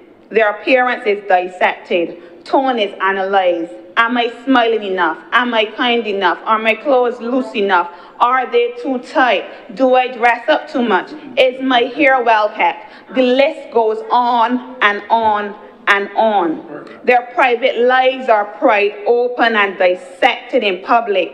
In some instances, we've had people refer to whether or not the woman has children or can bear children, as if motherhood is some qualification for public life or to have a right to speak. And the reality is that oftentimes our male counterparts are not held to the same standard. And because we know that women are the head of the households in many instances, single parents, taking care of parents, all of these different things, many of them ought not to enter the game because it requires too much of them personally. It requires that their children be questioned because every misstep is magnified, every success diminished. And so many capable women choose to opt out, not because they lack interest, but to be quite honest, it is invasive and exhausting. And why would I do that to my children or to my family? And so these are the kind of things that they consider. And these are not official barriers. They're not written in stone, set in law. But because of traditional biases, gender stereotypes, and culture, we find it to be consistent. And these kind of things oftentimes make women feel like politics, elective politics, and serving at the fore is not for them. And this is why the Commission's recommendation on gender norms forces us to confront not whether or not women can lead, because we already demonstrate that we can, but whether or not our structures and systems have evolved enough to let us lead in this place. And being inclusive by design means looking honestly at our systems and admitting that equal opportunity on paper does not always produce equal participation in practice. And it means asking the hard questions, particularly of political parties, about how we recruit candidates, how we mentor emerging leaders, and how we define what leadership looks like. I believe strongly that political parties have a responsibility to reflect the people they seek to represent. And therefore, no political party in Barbados, the reality is, should struggle to find women to field as candidates to contest elections. Not in a country where we know that women excel and do so and without limitation across every sector. The question is not whether the talent exists, it is whether or not political parties are interested in honing and engaging with this talent. It is also not enough to place women in seats or field them as candidates in seats where you know they will lose. Placing them in seats without support, knowing that campaign finance is one thing that women have raised continuously, that studies show continuously that women are disadvantaged by as compared to their male counterparts, is disingenuous. And it is not enough to encourage them to run without equipping them to succeed. That is not the point. It furthers no goal, it ticks a box, it does nothing else for our democracy. The data is clear. Women face additional and different challenges to their male counterparts, particularly with financing, visibility, and access to political networks.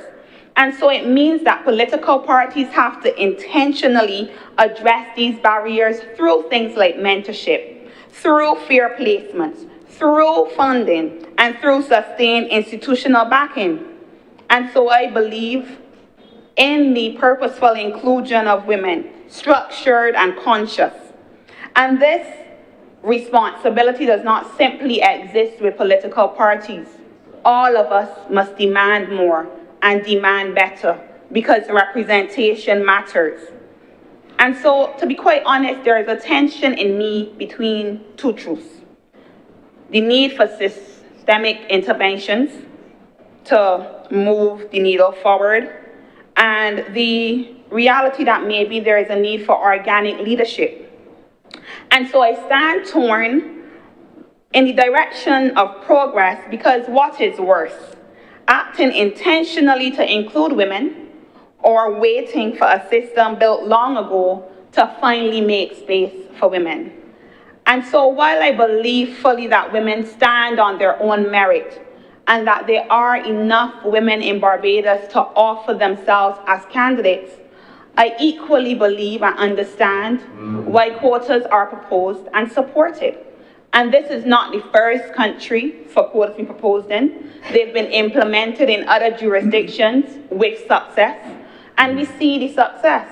And so I wish when we think about quotas to recognize quotas as a bridge and not the final destination. The idea that we do not currently have the culture, I should say, of inclusion in a meaningful way in many spaces, and I don't believe that it should simply be left to the whims and fancies of any one person or any few people.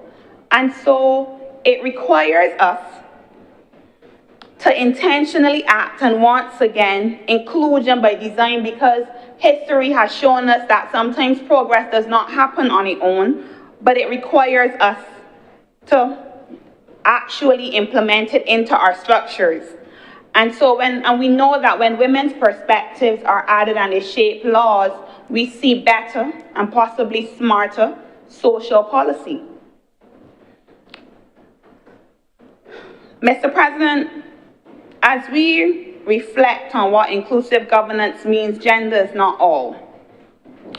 And so When we talk about political parties as the primary engine of our democracy, it is also important to consider young people, our elders, persons with disabilities, and urban communities alike. I believe that we have and we've seen an active effort to create a more inclusive society. And so it's not enough for persons to have access to the polls, but not access to the process. And it's not enough for them to be able to vote, but not be engaged in platforms and campaigns and institutions where ideas are shaped and policy is made. And I go back to the fact that I have seen time and time again in recent that they are being included. But I also wonder, how far are we willing to go, and can we go to ensure it's not just a one-off thing, and in this instance? The other thing is that we have to confront an uncomfortable contradiction that we have. The way our laws and traditions simultaneously empower and limit our young people. In Barbados, the age of consent is 16. You can leave school at 16, drive, and vote at 18. And in almost every other respect, the law recognizes that between 16 and 18, young people can make serious decisions for themselves, by themselves. The law gives young people, young Barbadians, the right to control their future. Yet for some reason, and for the longest while, and some persons debate this, political eligibility happens at 21, as if there's some magical political awakening at 21. And to be quite honest, it's not true. Mr. President, the idea is so outdated. It assumes that 18 young people don't really have any issues. What y'all young people stressed for and worried about? What mental health issues y'all could have? You happy living at home with your parents? It assumes that we have not lived enough life. We have not seen a star pitched. We have not paid our dues to society. And so we have to wait in line and wait our turn.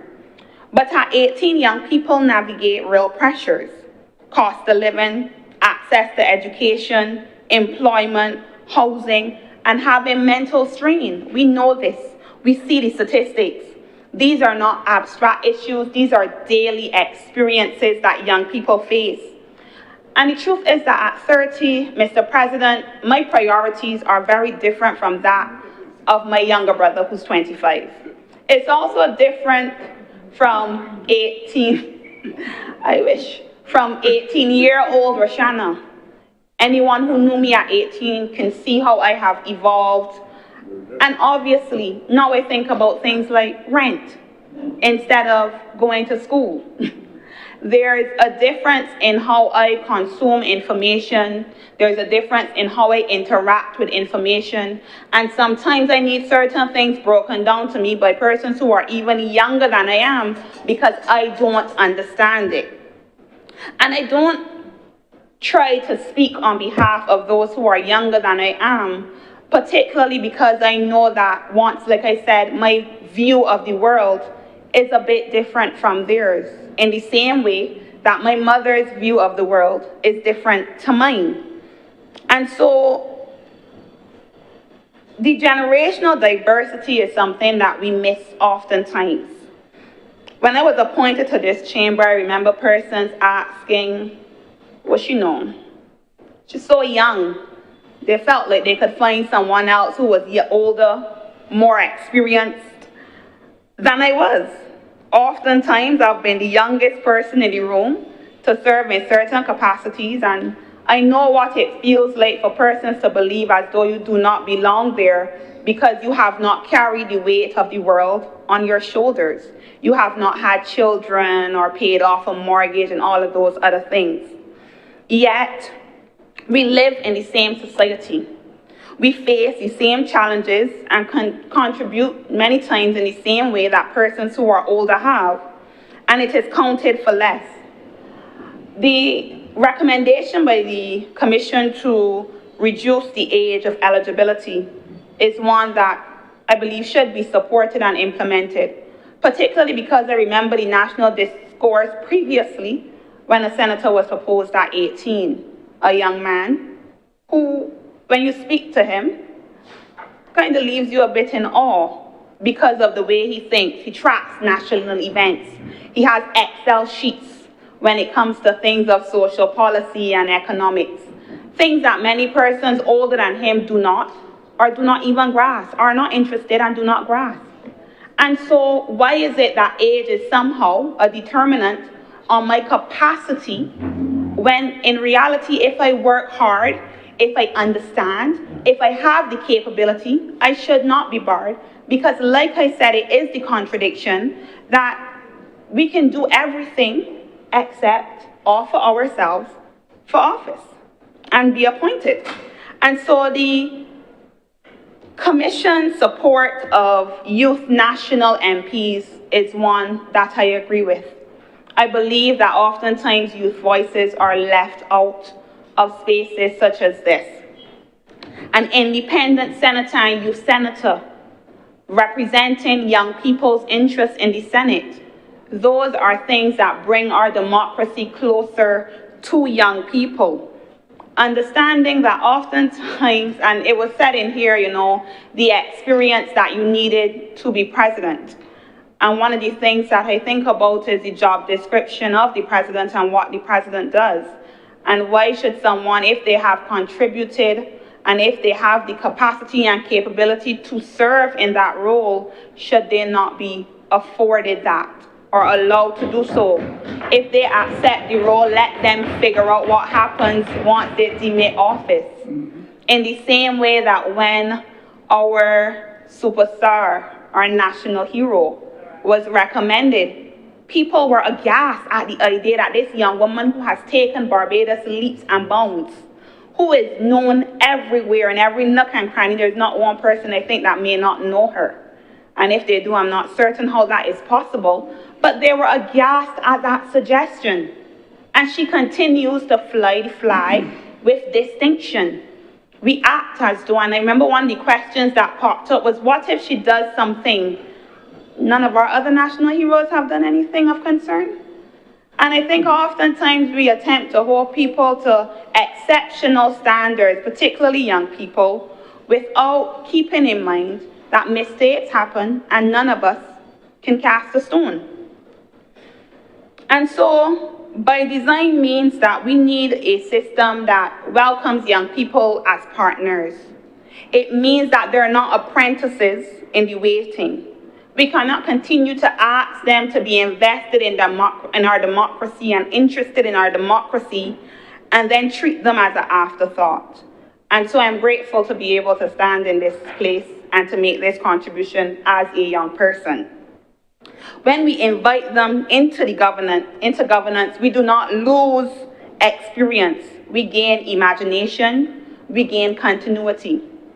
For example, Mr. President, when you go to drive, the driver does not sit in the driver's seat.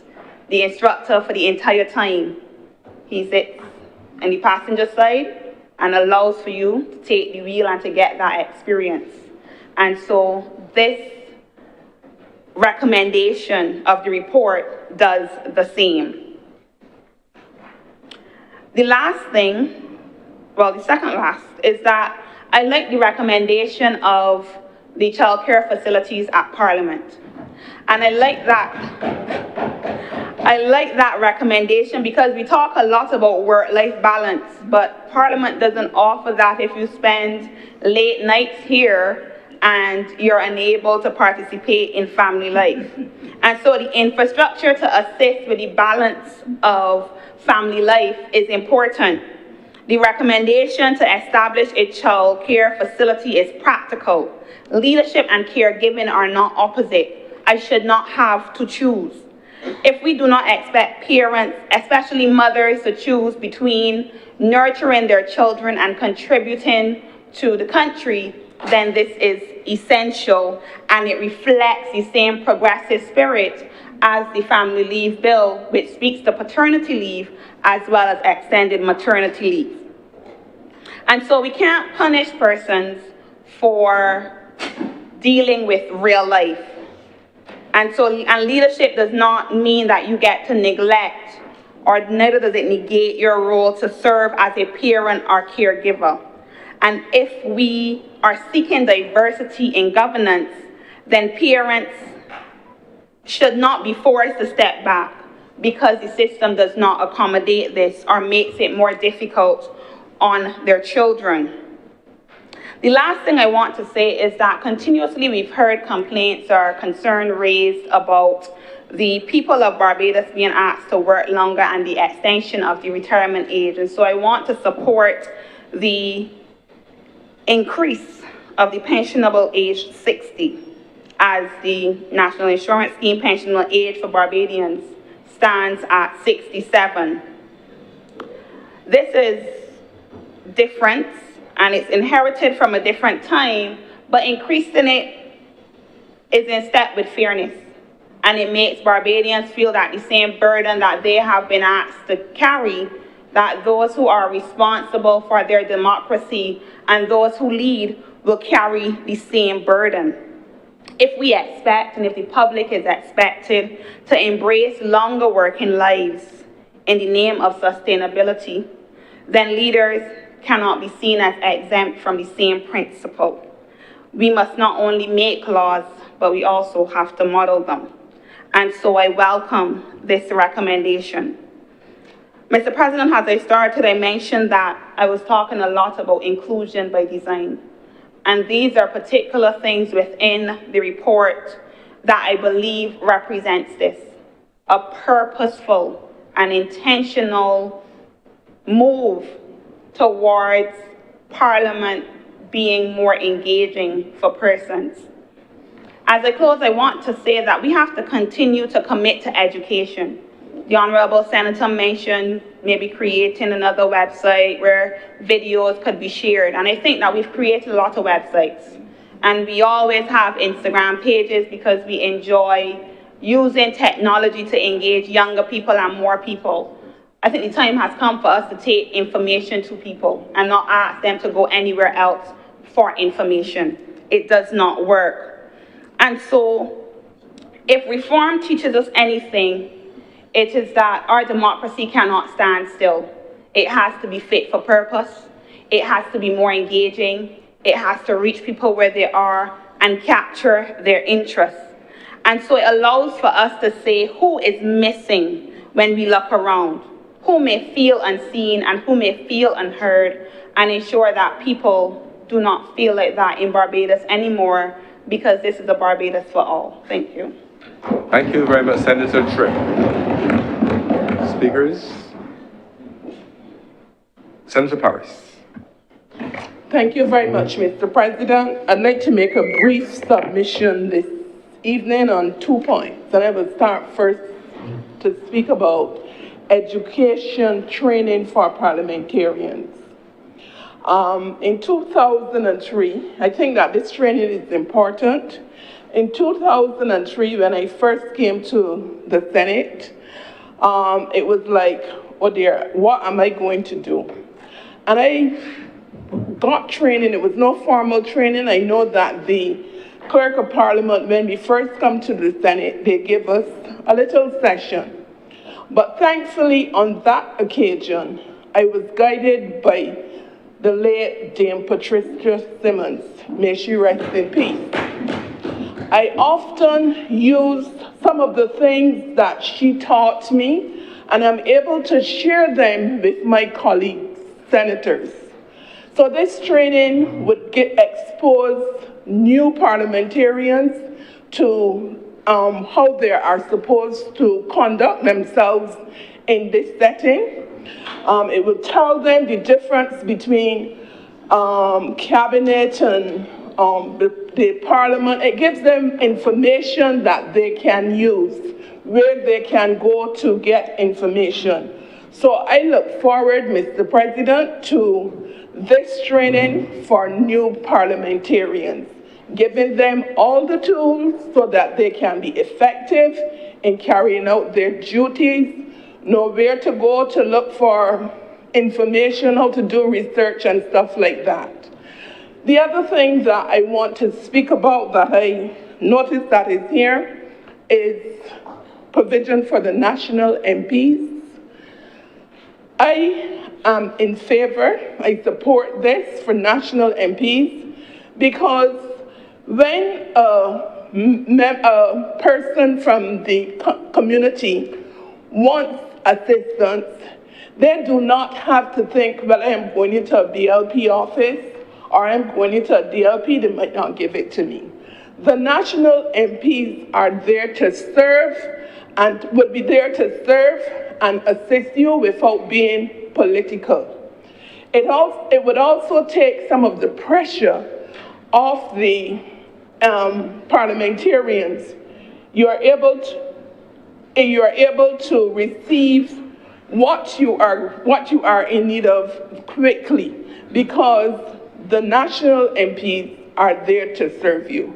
So I want to say that I support these two, the national MPs and the training for new members of parliament.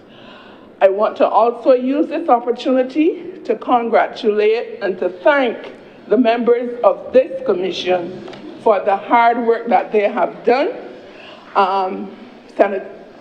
Madam Deputy President, I thank you for your presentation this morning, and I think that you should be given the opportunity, you should volunteer your services to give this information to communities.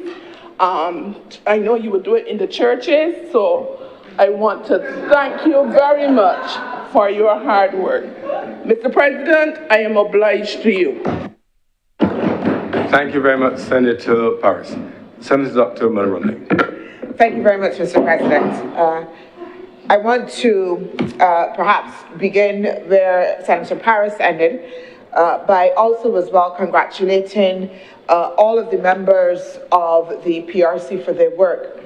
Mr. President, I believe that the work of the PRC and certainly the work ongoing in the Constitutional Reform Commission as well is work that is critical. Perhaps, Mr. President, it is one of the most critical pieces, those two, of how as a society we intend to meet the challenge of how we make sure that our processes within our parliamentary system and within our constitution meet the necessary standard for transparency, inclusion, and how we treat to our relationship with citizens. I also, Mr. President, want to reiterate the indication or the philosophical position that was taken by Madam Deputy President when she started her presentation, that we ought to couch the recommendations that are here and the discussion in a larger context, not just by themselves, they are important, but the overarching context that they stand as a critical, that they stand as a critical kind of plank in the decolonization process. That as a country that is still relatively a new republic, that to have this nature of reform is part of that ongoing process as we continue to mature as a republic. That this parliament would have passed the 1661 Slave Code, which ushered in the most comprehensive piece of legislation on slavery, particularly for the African colonies. It means that we have a legacy that we need to be able to continually repudiate. And it is not just only about being here, Mr. President. It's not just only about the passage of new legislation, but it's also about ensuring that the processes, the procedures about, as I said before, how we treat to our citizens, inclusion, fairness, and equity are also as well continually reformed. Mr. President, I think I have said a few times that I worked for a long time in the nonprofit sector. I spent much of my formative years within that sector. And I did so because of a very strong belief and ethos that people mattered and that we had to make a concerted effort to make sure that people were included in policies and in government processes. So, Mr. President, I say that I have been involved in leading quite a few. I can count them out. There's only on one hand, Mr. President, a number of what we would call demonstrations against governments of the day, and not political demonstrations, but demonstrations that were about saying to government that we needed a hearing, that people needed to be heard. I remember in St. Lucia, when we were negotiating the economic partnership agreement, and we were able to bring about 5,000 people together, civil society, in the Derek Walker Square from right across the region, in order not to demonstrate against the government, but to be able to say to those that were negotiating that agreement, that farmers, that women, we had farmers who took boats to get their women who came off their farms, etc., all to be there, to be able to say that we need a listening ear, and that there were important things that they wanted to see attended to. And very often, Mr. President, the political process needs to do better at ensuring that people, and ordinary people, are able to influence processes and that they feel like they're being heard. So that even outside of the political representation, we have to continually strive to have a process in which people themselves directly feel that they can have that level of interface and that there's some level of accountability. And I want to again congratulate the Commission for this work, because certainly, as Madam Deputy President would have spoken to, I believe that the recommendations around the question times are extremely important and extremely critical. And certainly I endorse all of them, Mr. President. I heard the concern around whether certain aspects can overwhelm the system, and I say let it overwhelm. I say that without apology, because again, I go back to that base principle that people have to be heard, and that we have to make as many opportunities as we can for people to be heard. I note that within the recommendations, that yes, we have to work out the structure, we have to make sure that they're done in appropriate ways, but I believe that we need to be able to stretch ourselves and have the necessary protocols. The issue of parliamentary reform, Mr. President, is not new. Academic debate has been rife around this issue. And one of the things that the academic debate has been about, not just only the what of the reform, but the how. How do we make sure that the recommendations move from paper to actually being implemented? And I say that when it comes to those issues of question times, when it comes to how we make sure that we move those voices from just out in the open and into a space, that it means then that we have to make sure that we have the correct procedures in order for those recommendations to be implemented and implemented well, and that there's some level of accountability. But Mr. President, as well, if we look across the globe, this question of parliamentary reform and even constitutional reform is one that is, I would say, re-emerging. Like I said, academic debate, this issue has been up for quite some time. When I was at the University of the West Indies, certainly looking at the Caribbean governance systems and what was happening there, the need for reform was one of the things that we continually engaged. But right across the world, I think that we now have a particular kind of context again, which is making the need for reform and discussions around reform more acute. In the post-COVID environment, certainly, there has been a growing level of distrust around government and how government operates, what governments say, what politicians say. And again, we see academic pointing to the need for governments to be able to respond to that level of mistrust. And again, calling for reform, calling as well for governments to be more responsive and to be more open and to listen. But one of the other impulse as well is also about how do we have reforms that allow us to not only respond to the present, but also as well to the future. Given the consistent flux that we have going on, given the need to make sure that we can build strong institutions that respond to the change, to respond to the movement, to respond to the flux, there is debate about how do we build strong institutions. Mr. President, in the UK and in France, we see governments, again, traditionally strong governments, that are now going through their own particular levels of turbulence. In the UK, Mr. President, I note that, and I don't know how many of us recognize, that there is still some levels of, I would call, archaic legislation happening.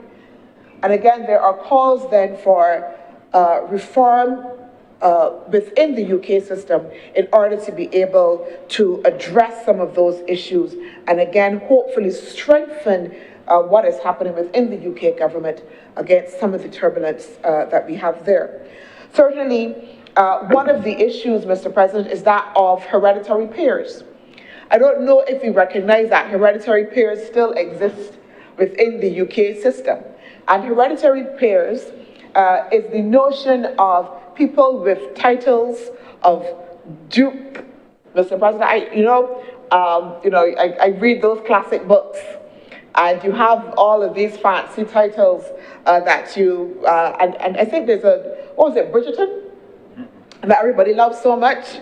I would have brought back some of that, and the dukes and the earls and all of those things. Mr. President, those still exist within the UK system. It was only in 2024 that we saw the passage of legislation to actually move the notion of hereditary peers, people who based on their titles could actually still sit and vote in the House of Lords. And again, large movements around how does the UK ensure that again, as a modern democracy, respond and deal with some of those traditional and archaic procedures within its system. So that parliamentary reform is happening now, that there are a number of different pulses for it. And I would suggest that within Barbados, it's no different. It's no different in terms of how we engage that discussion about reform. But it's also couched, Mr. President, in a larger discussion, at least for this government. Within the division of culture, all of the work that we are doing, for instance, in terms of the establishment of monuments, renaming of streets, Mr. President, if you look out the windows there, you will see the monument of the family. Right across the street on the other side, we have the Granville Williams bus terminal. All of that, Mr. President, was an effort in order to make sure that we establish signposts so that Barbadians can feel that they have some level of ownership. These fields and hills, Mr. President, and how they belong to us is, yes, a lot about economic enfranchisement, but also as well, it is about the establishment of structures, again, changing of procedures, so that again, people feel that they belong. So that the effort is a larger one and should not necessarily be seen as standing on its own, standing within the context of, yes, a maturing republic, but also as well in a wider context about national identity as well. And Mr. President, one of the things that, again, I'm extremely passionate about, as I saw in the proposals from the Commission, again, was that notion of national MPs. That notion of national MPs. And I note, as we've reflected on, that this might be an issue for which, there's much debate and consternation because, again, change is hard. But there are a number of jurisdictions that have undertaken this notion of national MPs, and it arises, again, as we've heard, around the need to make sure, again, that we are as inclusive as possible. Mr. President, again, when I was elected to the University of the West Indies, there are so many, Mr. President, bright, and not just bright in terms of academics, but people who have so much to say and so much to give to Barbados.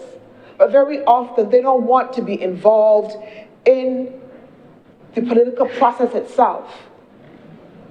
And so we are losing out on those persons who can add, and those persons not only within the University of the West Indies, Mr. President, but those persons right across Barbados in different sectors, who can add to the debate, who can add to the discussion, who have much to say, who can broaden representation.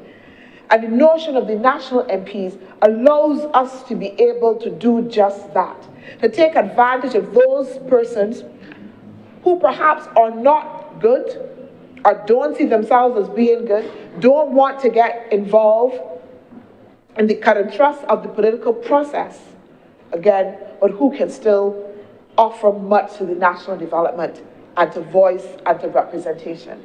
And I think that primarily, that is what that notion of national MPs is about, broadening the base.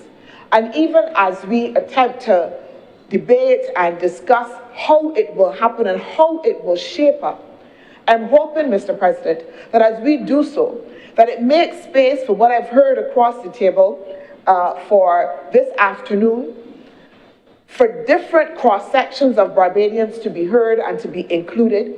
Mr. President, I can see national MPs being represented of the Rastafarian groups who have a loud voice and much to say as well. That we again can see this is another avenue for women to be involved, depending on how we devise, how we select those national MPs. So again, that we broaden representation for those groups that might be missing right now within this space, Mr. President. And Mr. President, just as I am passionate about that notion of the national MPs, I'm also passionate about the notion of the right of recall. It was a little bit disappointing for me, Mr. President, that the Commission did not go further with this notion of the right of recall. It is not something, to be fair, there are a number, again, of jurisdictions that have done it. We have Mexico, we have Ecuador, we have the UK, some parts of Canada. It happens at provincial levels. It happens at different levels. People have created different caveats for it. For instance, in British Columbia, in Canada, you have to have 40% of the persons living within the area who want to be able to bring that petition for the right of recall. In some other jurisdictions, it is about whether or not the person has been convicted, whether or not the person is acting, Mr. President, in contrary to good faith and so on, so that we can build the necessary caveats about it, so that the fear of it being influenced either by fringe groups, etc., can be managed. But fundamentally, when you go across Barbados, Barbadians are asking for more accountability for those who put themselves up to serve them. And that right of recall to be able to say that the person that I have put my faith in no longer carries that faith for whatever reason, Mr. President, I believe is fundamental. Fundamental. And it is perhaps that stretch of where we need to go in keeping faith with our citizens, in making ourselves accountable, and being able to say to those very people, I don't have a problem. I don't have a problem if I don't have your faith anymore. And you're asking me to step aside, Mr. President. That's the ultimate. And that is perhaps also the ultimate in terms of accountability for us. That we know that the very people, again, that we attempt to serve can say to us, do better, do better. And I think, again, that this is one of the things, again, like I said, a little disappointed that we didn't have a broader recommendations around it and a deeper search for ways in which that we could attend to this. And this is also my similar sentiment, Mr. President, in relation to the issue of crossing of the floor.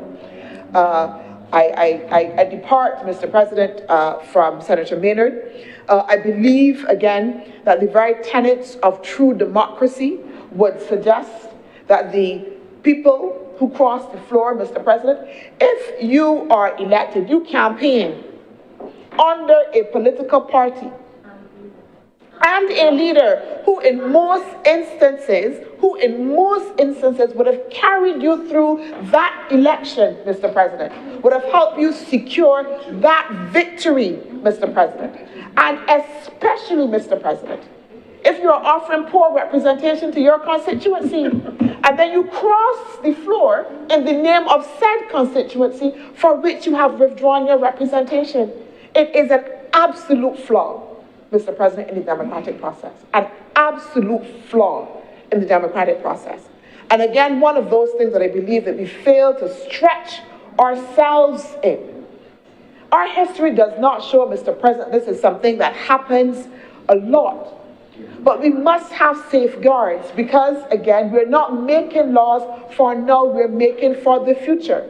That we don't have people who will use the crossing of the floor in an opportunistic way. Opportunistic way, Mr. President. And again, betray the trust of those persons who have elected them. Mr. President, I have some level of personal experience because the area that I am attempting to represent, that is what I hear on the ground from the said constituents. It is a feeling of absolute betrayal, Mr. President, that is personal for them. That the person who came in under a particular banner did not even have the decency to come back to them to say, listen, I have a difference. And therefore, but that you could simply get across the floor, but still represent said constituency. Mr. President, I think that there is a fundamental flaw. And while I hear the argument that the electoral process will take care of that, but imagine this scenario, Mr. President, that happens immediately after an election, and that constituency or area is then left without little representation, poor representation, or no representation for another 5 years because of that crossing of the floor, and that representative can sit, can speak, even get paid, Mr. President, but don't necessarily have any connection with the people who elected them for that time. And I think this is what is one of the things, again, as a mature democracy that we then have to be able to contend with if we are to keep faith with our citizens, keep faith with that whole notion of democracy, parliamentary democracy, and so on as well. Mr. President, I want to close on two things. One, and just very quickly, because it's been discussed quite extensively by Senator Trim, youth participation. Mr. President, I grew up as a youth advocate. I was the first youth representative in a global organization called Civicus. At that time, Civicus was probably like about 5 years with a budget of perhaps like about $5 million USD, which is a lot of money at that time when I was the youth representative there. I was also the first youth representative as well to sit on the International Planned Parenthood Federation board as well, and a number of different firsts that had to do with youth representation. And it always struck me that I could do that globally. Be the first, be young, speak, participate in international organizations with $1 billion budgets, and have people look at me with a level of confidence. But here in Barbados, youth participation was still something to be contended with. That there was a level of ageism in terms of how we treated to young people and their voice, either as an irritant or either as something that we pat them on their head and say, thank you, you're young, we appreciate your voice, but then move on to ignore. And I think again, that if we pride ourselves so much in our educational system, Mr. President, if we pride ourselves so much in our social development and our people, we often say our people are our greatest assets, but at the same time, some people are exempt in terms of how we elevate their participation and their voice. It presents us with a tremendous contradiction. It presents us with a tremendous contradiction. They are exceptionally brilliant young people, just like how we have done in the educational system, and say we will not stop you if you are 10 years and you want to be able to do the 11 plus. Mr. President, why then do we have a difficulty here within our parliamentary process with reducing the age of eligibility? I do not understand, Mr. President. I believe it's an exceptionally great contradiction that I don't know how we contend. I don't know how we have faith, again, with our young people. The level of voter apathy, particularly from our young people, is something that we have to take very seriously. Mr. President, again, as I offer the best caretaker representation that I can for the area that I'm attempting to represent, one of the things that I have noted as I walked about, and I would say a little bit shocking for me, is the number of people, first of all, not even young people yet, who have never participated in the electoral process. Never. I've met 40-year-olds, 30-something-year-olds who have never voted once, Mr. President, in their entire life. Never once. People generally. And then young people who have absolutely no interest. I don't care what this politics thing. I understand this politics thing. I never vote and I'm voting.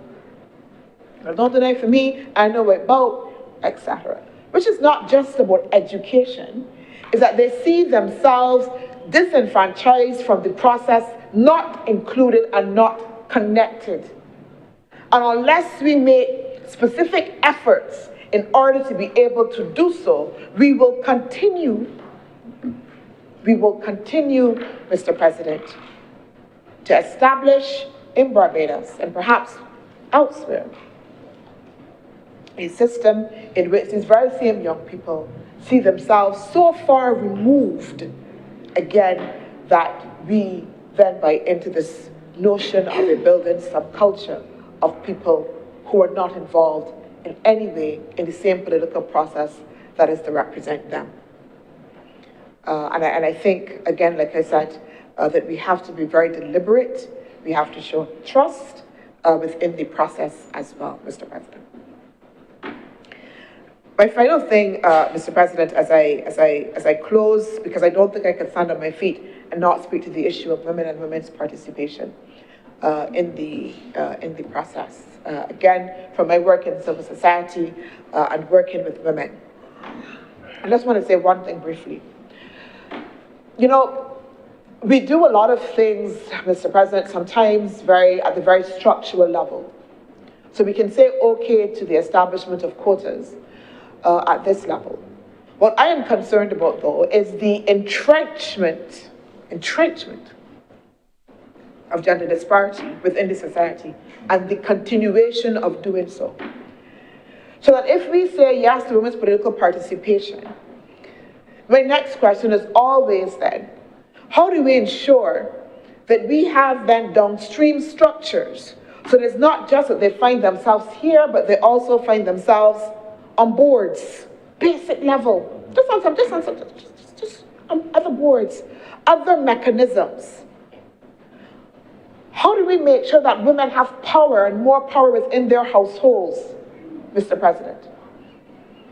More economic power, Mr. President. The same women largely make up entrepreneurs who can't go to the bank and get loans.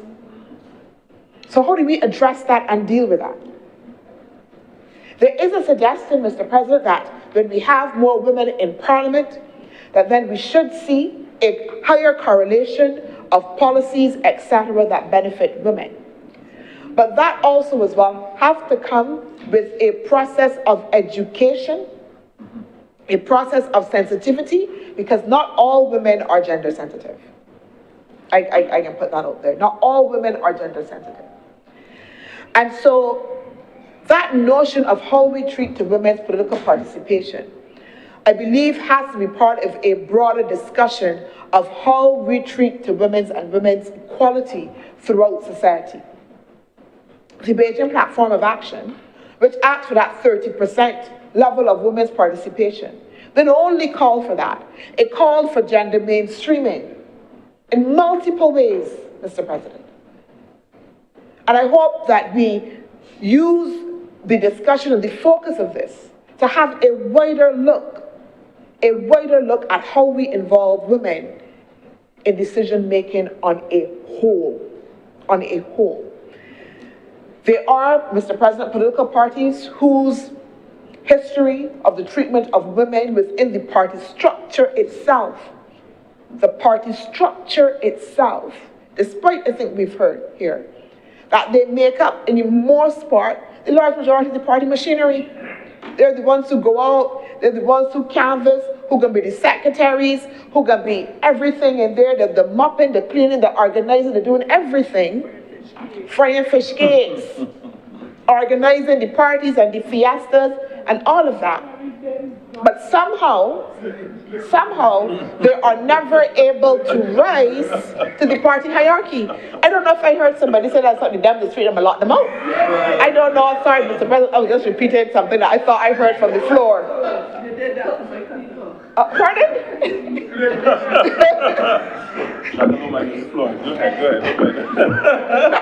President, I'm sorry. I've heard a lot of asides that are, a little bit disruptive, but I understand the reflection of the treatment of women in certain political parties. Not all political parties, Mr. President. Not in the Barbados Labour Party, but certain other parties, Mr. President, here. So, again, Mr. President, I think the issue is, one here, yes, to ensure women's political representation within the parliamentary system, but again, to take a deeper look at the other levels for the treatment of women and women's equality. Mr. President, I'm obliged. Thank you. Thank you very much, Dr. Chantal Morrow-Knight. Senator Nichols.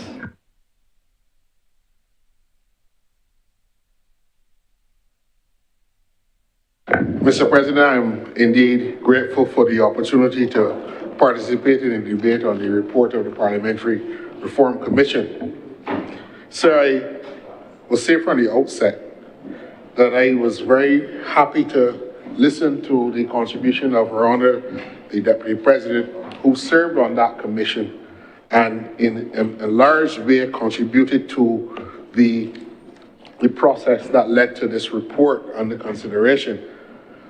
Sir, it is no secret that I served on the other commission that was established by the government, the Constitutional Reform Commission. And in my capacity as Deputy Chairman, I've had the opportunity, and I certainly have used the several Wednesdays over the last 2 years to engage with Her Honor Senator Thompson on issues of commonality where we can achieve these. And certainly it led to the two commissions meeting. I will say that the reports don't dovetail in all material respects. In fact, there are several instances where both commissions have gone in different directions. But this report represents, to my mind, a very useful analytical tool where we are as a political democracy in Barbados. Already, institution of parliament is to take place within the context of Barbados. And sir, like the last senator who spoke, Senator Dr. Morrow-Knight, I believe that the process of political reform, or I should say parliamentary reform, leading the whole process of political reform, has to be contextualized within the context of the republic that we now live in. This is the second parliament of our parliamentary republic, or the second Republican parliament. And it is not to be underscored, in my view, the role of parliamentary and parliamentary reform in that exercise. Sir, I want to say from the outset that there is a link between the process of emancipation, freedom, independence, and the future. There is a link. The process of liberation and freedom and the future is part of our journey as a people. And the Republic of Barbados is an affirmation and an embrace of that connection. And I want to distinguish myself from the point made by Senator Malu about the mace of Parliament. The mace is the symbol of the authority of the Parliament of Barbados. The mace carries not only the Latin inscriptions speaking about the imperial Britain that was, the representing and dominant ethos of the people who designed that as their mace. But it also carries the image of the crown. That is not the feature of the society in which we live in, and ought not to be the symbol of who we are as a people. And sir, we are witnessing right now, in the world, a crisis of imagination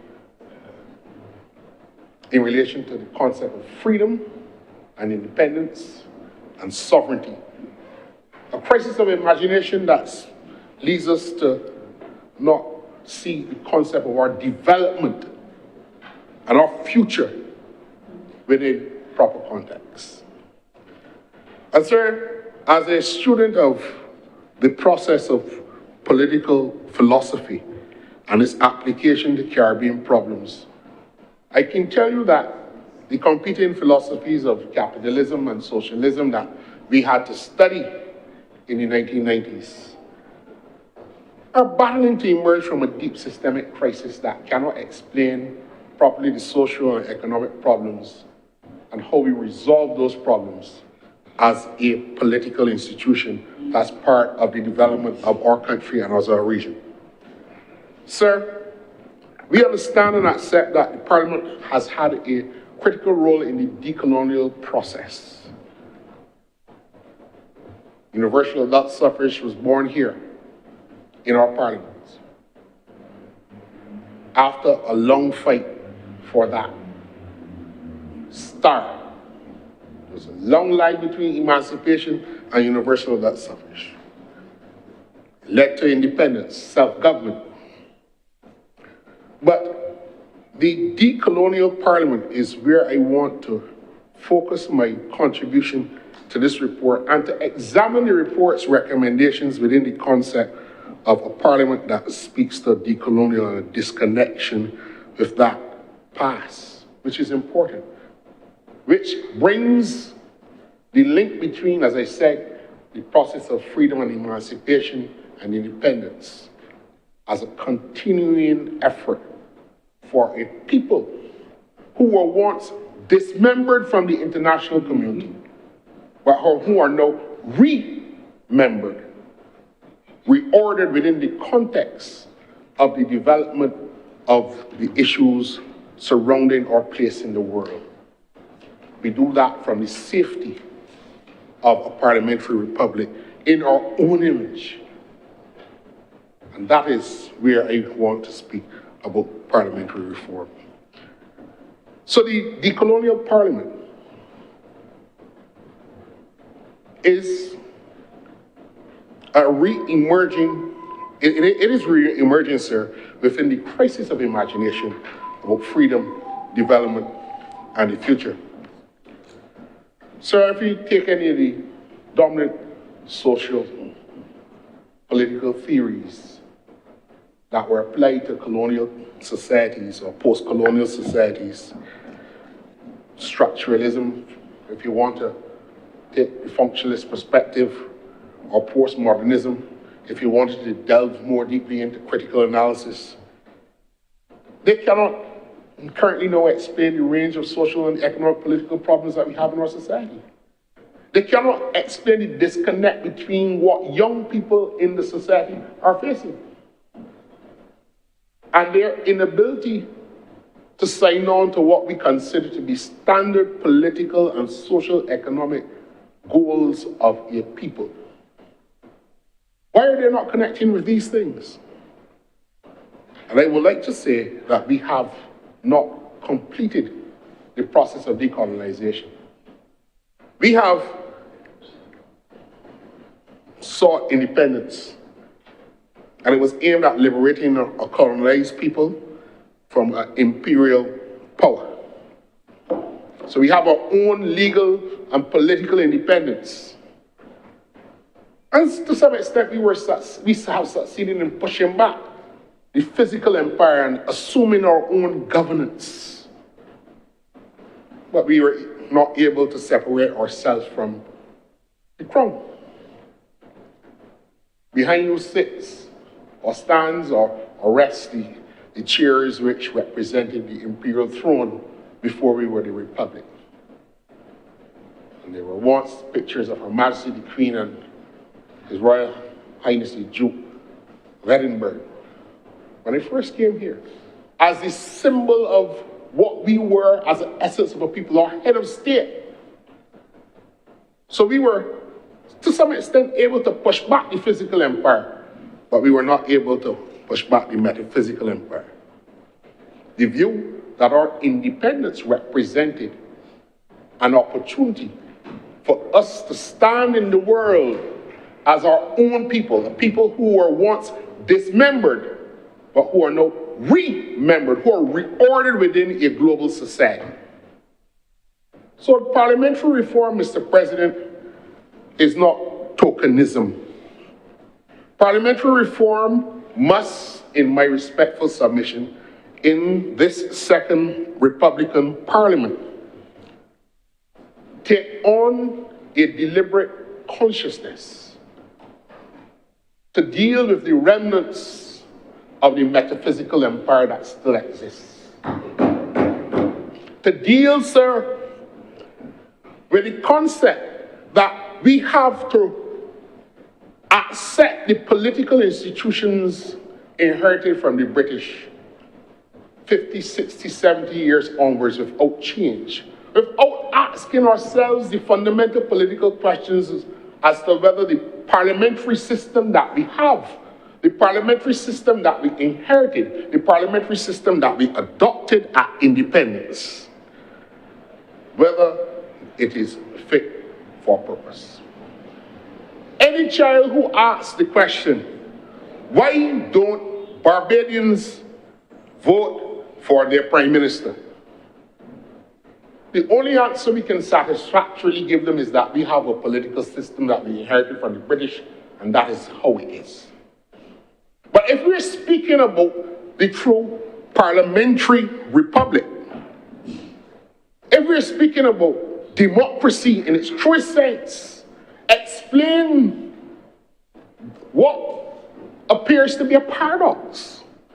That the head of government, the government which is elected by the people of Barbados, the head of that government is not elected by the people.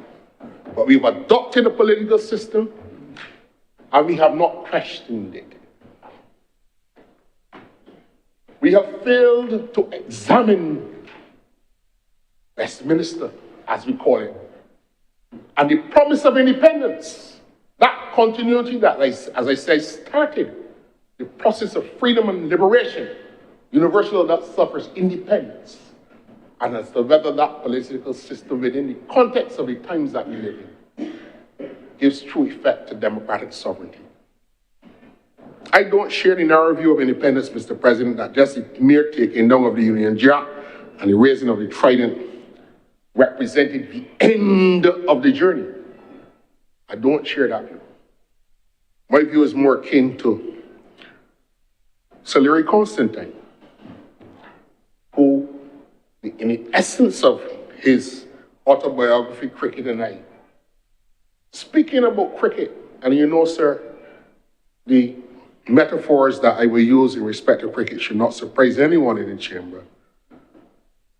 But he said in 1933, almost 100 years ago, cricket is the most glaring example of a black man being kept in his place. And that is the first thing we will have to change. So the basis of revolution and change in the social and political order in our society was started on the cricket field by one of the first great revolutionaries of the Caribbean social political order. Though not a politician in the Trinidad, in his native Trinidad, he was a politician in Britain with respect to the House of Lords. The same House of Lords that was mentioned in this debate. But I want to broaden the political manifesto of the cricketers and people that followed him, like a man like Sir Frank Worrell, who should be a national hero of this country. But if he were to tell Barbadians his political philosophy on education, on nationalism, West Indian nationalism, and fighting the imperial power, using the very game that the English taught us, the very game from which colonial peoples were excluded. Because when he was playing for the West Indies in 1948, when he made his debut, he could not even vote in Barbados. But they represented a nation imagined, a people imagined, a colonial people, taking the colonial institutions and showing the world that we were people too. So I can't buy and subscribe to the view that 1966 represented the summit, the apex, the end of the political journey. Particularly living in a world which is seeing all that Constantine and world fought for, and Adams and Barrow and all the great freedom fighters that stood in our parliament being peeled back. We have reached a crisis of imagination in our society. And the political theories and the social economic modes of production that have been explained to us cannot satisfactorily map out the way we are to go. Mr. President, decolonization, or what some political theorists call decoloniality, is a process that starts with the search for a new base by those excluded people, those subjectivities that were displaced, the language of the people, the music of the people, the drums, the rhythm of the Caribbean peoples that could not be given place within the context of colonial society, and still face, sir, ridiculed and narrow subjectivities in terms of their cultural expressions and understandings. That is part of the parliamentary reform process, sir. We must put Westminster under the microscope. And we must ask ourselves how in this parliamentary republic, a new stance, a new perch, a new way to look at the world, we can launch ourselves into a world that is more humane, that is more inclusive and responsive to the needs of our people. How can a dismembered people be remembered? How can they relaunch themselves into a world from non-being into a world of being? That is how I see the process of parliamentary reform. And sir, to my good friend Senator Malin, colonialism was not just an unfortunate episode. It was a global process of dismemberment. It was a process of domination. Colonialism was a process of control. It was a process of exploitation. The colonial mace has no place within the Republican Parliament. It is not just a question of trying to quiet the past. How can a dismembered people be remembered? At the center of the decolonial constitution is the remembered people. We have to be able now, through our political institutions, through our parliament, regain our voice, regain our land. Not only our rights, R-I-G-H-T-S, but our R-I-T-E-S within the context of the society. Our knowledge, our people, our culture, and our power. So that, Mr. President, for those who think that this is a question of addressing and going down through the parliamentary processes and picking here where we change not. This institution that we need to build, we need to reinforce against the cultural and racial hurricanes that come from outside, against the veg issues that are meant to come down like tablets on stone and divide us on the basis of religion, on the basis of religious point of view and doctrinal point of view. These are the things that we need to guard against. You know, Mr. President, I heard the criticism today from the lone opposition spokesperson who is unsurprisingly not in his seat, that he would have hoped that we would have had a Republican Constitution before we had the Republic. No, Mr. President, I've said this in serious places, in other places, that no serious thought leader in constitutional law anywhere in the world has questioned the Barbados Republic and the constitutional status that we adopted on November 30th, 2021. No serious scholar. I know that is not necessarily the view of the hundreds of constitutional experts who dominate the airwaves every day. But I would want to say that, in essence, we have had a Republican Constitution since 1966. And I will explain why. But I will also make the point, Mr. President, to say that we have not been able to satisfactorily explain the contradiction that in having the Republican Constitution, yet our state was the British monarch sitting on a throne. And that laws passed by this democratically elected parliament, which we were so proud of, were passed by the Queen's most excellent majesty. And that the signature of the Governor General was a signature of her representative.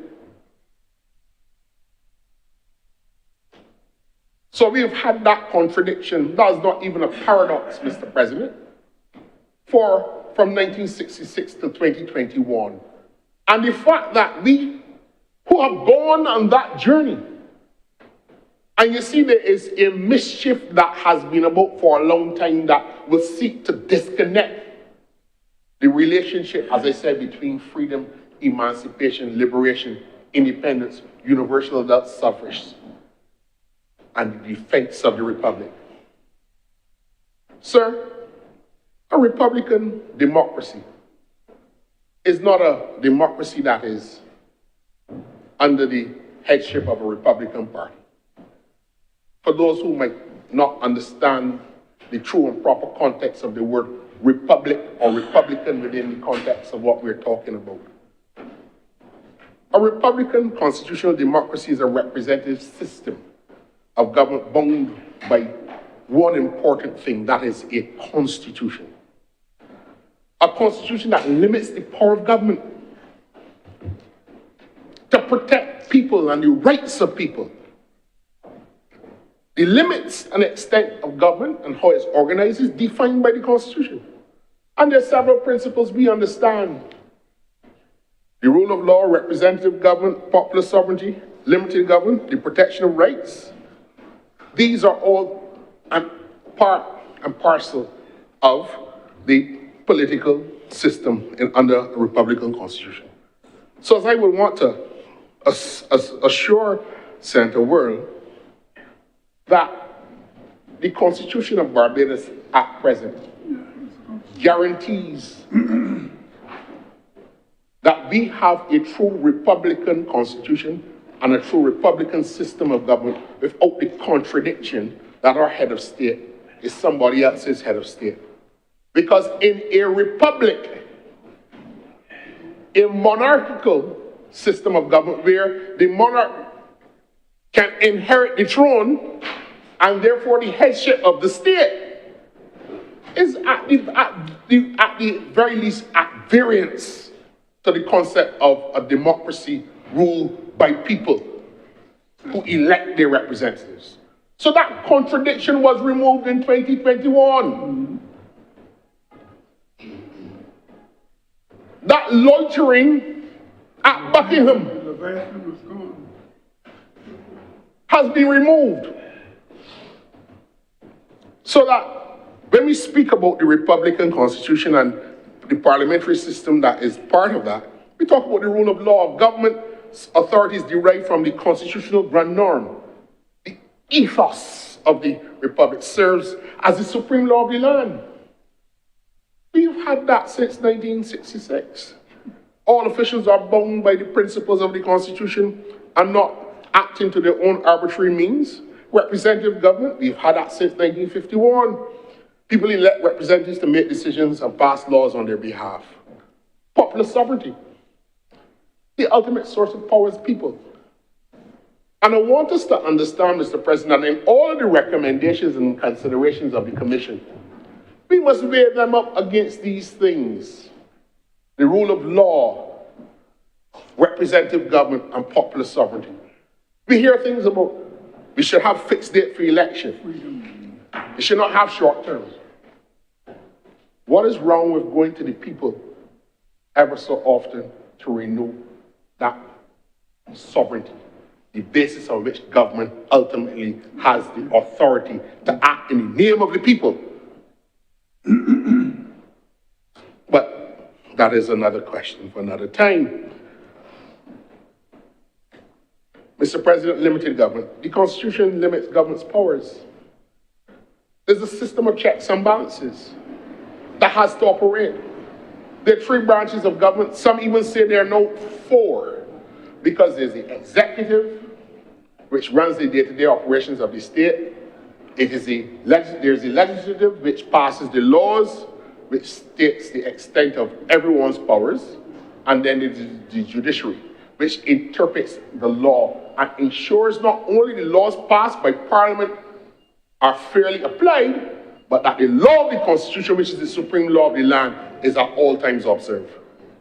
But there are also independent oversight branches that are neither executive or legislative, that are equally important within the context of maintaining the sovereignty and the solvency of the political process. I speak of, for example, an institution like the Auditor General, mentioned in our Constitution, given constitutional protection, cannot be fired by the executive. But yet we have not found a way to institutionalize that office in a meaningful way to serve the interests of the people. We hear complaints from that office that it cannot even find qualified people to come into the government service to do audit work, to deal with the several emanations of the state, which has grown larger and larger, because people will stay in the private sector and make more money. But this important work still has to be done. But these independent oversight bodies are important to ensure that the parliamentary process and Parliament as an institution can function. Now, sir, one of the things that I want to say here today is that I serve on the Public Accounts Committee representing this House, the Senate. It's over a year it has not met. Over a year it has not met. The leader of the opposition has refused to call a single meeting of the Public Accounts Committee in over a year. That is not good enough. He should not have that option. If it were up to me, we should have, in the process of parliamentary reform, elevated this institution by way of constitutional protection. Because right now, it is not a feature of the Constitution of Barbados. Its ethos originated in the Standing Orders of Parliament, and in 2003, by an Act of Parliament, it was recreated as a parliamentary committee. Any government can come to office and abolish the Public Accounts Committee Act. But if we were to institutionalize it within the context of the Constitution of Barbados, Mr. President, it would mean that you would need a constitutional majority in order to interfere with it. But I also believe, Mr. President, that when we speak about popular sovereignty, and when we speak about the concept, Mr. President, of limited government, where there's a system of checks and balances, it is time that the Public Accounts Committee functions in a way that does not allow a politician to manipulate its processes. If you can't get your way in the committee, you're calling a meeting, but this is not George Street. He could not even get his opposition senator to nominate the other one as the deputy chairman. Sat mute. The independents on the committee didn't even run to his rescue. He bellowed and hollered hard. But this is what we have come to. So if we talk about parliamentary reform, how is it that a central committee of the Parliament of Barbados is held to ransom at the mercy of the leader of the opposition? If the work is too much for him, imagine he gave a government far less a ministry to deal with.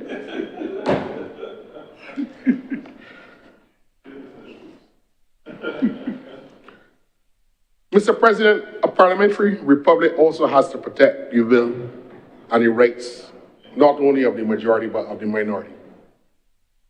In essence, it is counter-majoritarian. So, in essence, I want to assure those people that when we talk about the reform of our parliament, we are not doing so constitutionally naked. It is clothed in essence within the context of a strong constitution. Now, sir, I alluded to the fact earlier that we label our political system a Westminster system. One of the first things I learned over 30 years ago, sir, as a young student, Professor Carnegie, Ralph Carnegie, said that when we speak of the Westminster system or Westminster model constitutions, we are not even being lawyers. In fact, we're not nearly being social scientists or political scientists. We are only being poets. Our system is not a Westminster system. We lack too many of the institutional structures that support Westminster. Large backbench, large parliamentary operation by way of conventions that are flexible, that can move to deal with systems. We have codified our conventions into constitutional order. And in that process, there's some ossification of the convention which doesn't have the ability to be flexible. That is why they couldn't do with Sandy after he lost the vote in no confidence, but they didn't get the requisite vote according to Section 65 of the Constitution. Mr. President, I believe it's time for us to embrace the concept of full-time parliamentarians. This work that we do is not part-time. It is important. The legislative work and the agenda of the government, especially this Barbados Labour Party administration, is robust. Mr. President, we need national MPs. Not every person who can contribute to the evaluation of public policy, the creation of public policy, and laws and debate resolutions should have to meet the popular contest of a specific enclave. But this society is mature enough to make a determination as to those persons who have intrinsic merit, value, and worth that can contribute to this national exercise of parliamentary work. Mr. President, I believe that the concept of national MPs is a good start coming from the Commission. We have to find a way to institutionalize that and to give a voice to those persons who themselves might not come through the political party process. Indeed, I feel that even if we were to elect the Senate, we reserve a space for those NGOs who are not affiliated to the political process, but who average Barbadians can vote and say, well, we want them to represent, rather than saying arbitrarily business, religion, and trade unions, and leaving it to the head of state to pick the CMO persons that represent those institutions, but give the people a say. Examine the so-called Westminster system that you have, but in the context of securing and shoring up the democracy. Ask ourselves the questions. Let us begin the discussion or continue the discussion started by this Parliamentary Reform Commission report 2024. It shouldn't go on the shelf. This should be an ongoing conversation as to how we build out the structure of our state. Alavi and others have said that we had a overdeveloped post-colonial state because we adopted a system that didn't match the level of economic activity in the society. But these are the central and important questions that this report begs us to consider, Mr. President. And I will want to associate myself with the good work that was done by this commission in bringing these issues to the attention, and I'm obliged to you for the opportunity to participate in this debate. I am grateful. Thank you very much, Senator Nichols. Senator Cummings. Thank you very much, Mr. President. It has been a full debate, a robust and an extensive debate, and a lot of ground has been covered. Certainly, I want to begin then by asking all senators to join me in commending the most honorable Senator Thompson, not just for her work on the commission, but for her detailed presentation here on the report, which has allowed members of the Honourable Senate to be in a position to delve more deeply into the deliberations that helped to form the basis of the report that we are considering here today in this resolution. Thank you on behalf of a grateful nation, and thank you on behalf of the Senate, Senator Thompson. I want also to express appreciation to the Leader of Opposition Business for his ready willingness to facilitate the extended time given to Senator Thompson for the purpose of that elaboration. We could not have had that presentation without your collaboration and your support, and you did not hesitate once I asked to say yes. So thank you for that, Senator Worrell. So, Mr. President, I just want to, in response to a few queries that were raised, as is my custom, attempt to respond to some of those things. I believe that in the course of the actual presentations, as they evolved, some of the answers were actually provided, but there are a few things that I want to just speak about. Senator Kevin Boyce, when he raised the question of online voting for the Senate, just to recall, for those of us who were here in 2018, you would recall that when, during COVID, a decision was made in the other place to move to a virtual setting. It was at the time that we were in Worthing, in temporary accommodation, and there were distancing rules and requirements that required for the other place to be split almost, to allow for all persons to be present both online and in person. The Senate, because we had at the time a different numerical composition, it did not require for us to have that distance. All of us could have been accommodated in the Worthing facility without and at the distancing requirements at the time. And so at that point in time, the Senate did not make the shift for the purposes of COVID. However, the Commission did consider the recommendations on its merit. With or without COVID, the Commission did consider that, and there were a number of recommendations that were there. So the recommendations of the commission did introduce guardrails as well. It talked about the number of sittings that you could attend virtually.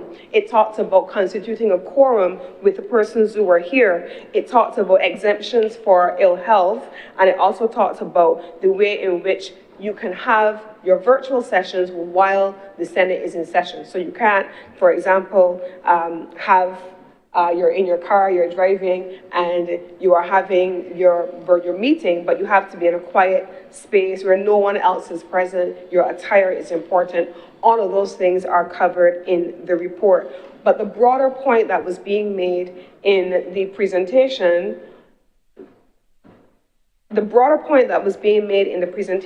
is about the integration of technology and the work of Parliament, and that is covered in fairly great detail in the actual report of the Parliamentary Commission. It talks about things like virtual attendance to the broader digital agenda, allowing laptops and so on for legitimate parliamentary work, prohibiting the misuse of devices while the Senate and while the other place are in session, so that you're not being disruptive to the actual sitting of the session, broadcasting committee meetings and those kinds of things, but also ultimately developing a hybrid parliament. So those things are very well captured in the actual presentation by the commission.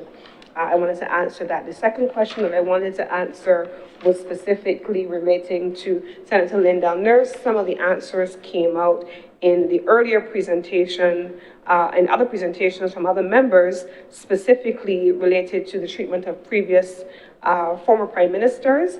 So yes, there is a recognition that there needs to be better treatment. I certainly know of the late Owen Seymour Arthur. At his time working in the University of the West Indies, our offices were adjacent to each other, and I know what it was like sitting in my office and watching him walk across the car park, particularly after having had his surgery on his foot and having a toe removed and not having designated parking and having to figure out where he would park, how he would get from the distance to the car park, especially if there was an event at the University of the West Indies and he did not have the ability to have the deference afforded to his office, even as simple things in his day-to-day work that should have accompanied the office of former Prime Minister, certainly a man who had served as Prime Minister for 15 years. And so the Commission recommended that a number of formal arrangements should be codified, continued protocol recognition of former Prime Ministers at national and state events, the retention of certain courtesies and privileges, but most importantly, and what did not come out in the responses during the course of the debate, was that as was done with Owen Arthur, that needs to be done going forward. Owen Arthur, as many of us who knew him know, he was a meticulous record keeper. His speeches, his parliamentary papers, his cabinet papers, those things he kept in pristine condition. They were donated to the University of the West Indies for the creation of a library where young professionals, young politicians would be able to have access to them. That office is there at the university, and the resources have been provided for an assistant to assist in getting those records in order. This commission's report speaks about ensuring that former prime ministers have a modestly staffed and resourced office, principally for things like correspondence, research, and of course the ceremonial duties, but also enshrining in our structure that which was done for a single prime minister on a discretionary basis for all prime ministers. We've spoken already about pensions and benefits, and that's being spoken about, but the commission went on to cover a couple of things that we didn't speak about. How should former prime ministers continue to have a role in national life, public diplomacy, for example, having a role on advisory and mentorship roles, and then, of course, institutionalizing in principle the respect for those persons who have held the country's highest political office. And so these are some of the things that I wanted to add. And then Senator Linda Nurse, he raised, and others raised, some concerns, and rightfully so, as did Senator Monique Tate, about research capacity as well as the work of the legislation, how we treat to our laws, preparing for debates, and so on. And I want to correct an often felt and often held notion that persons who sit on the government side have assistance with preparing reports. Trust me when I tell you that in order for me, even as leader of government business, to stand here week after week and prepare, I had better run my ministry, deal with my cabinet papers, and prepare for Senate in the same way on my own. There is no help for us to do it. And so we have to do it the same way everyone else does it. And so as leader of government business, certainly for me, I would have to say, I had better know every piece of the documentation that is related to the sitting and also broader government policy so that when questions come up, I'm in a position to answer. There is no help for any of us. So we certainly support the recommendation for research assistance and support for the sittings of the Senate. We certainly support that. So you don't get to not speak. Certainly I don't get to not speak. So I must always prepare in addition to whatever else it is you're doing. So we support that. The recommendation of the commission then is that you should have limited research support specifically for opposition members and backbenchers. They also recommended that the management commission should take some responsibility for undertaking a thorough review of Parliament's research and library facilities. So for example, you see how I was able then, I had to, in response to your questions, go back through my notes in the report and be in a position to find where it was in order to be able to give the answers. That's stuff you have to do while sitting here and managing, listening to all of the presentations to then be in a position to respond. We absolutely can benefit from the research support. There's also a recommendation that Parliament should have additional support for research in the person of 4 research officers, 2 assigned to each house, one to the Senate and 1 in the other place. And so there was a minority view, and that minority view was coming not from this time our deputy president, but from another person who sat on the committee who felt that this should be a discretionary role assigned to the Parliament. So that is there. And then finally on the question raised by Senator Tate about the legislative agenda, there's an extensive section in the document which talks about the consolidation of laws and legislative reform.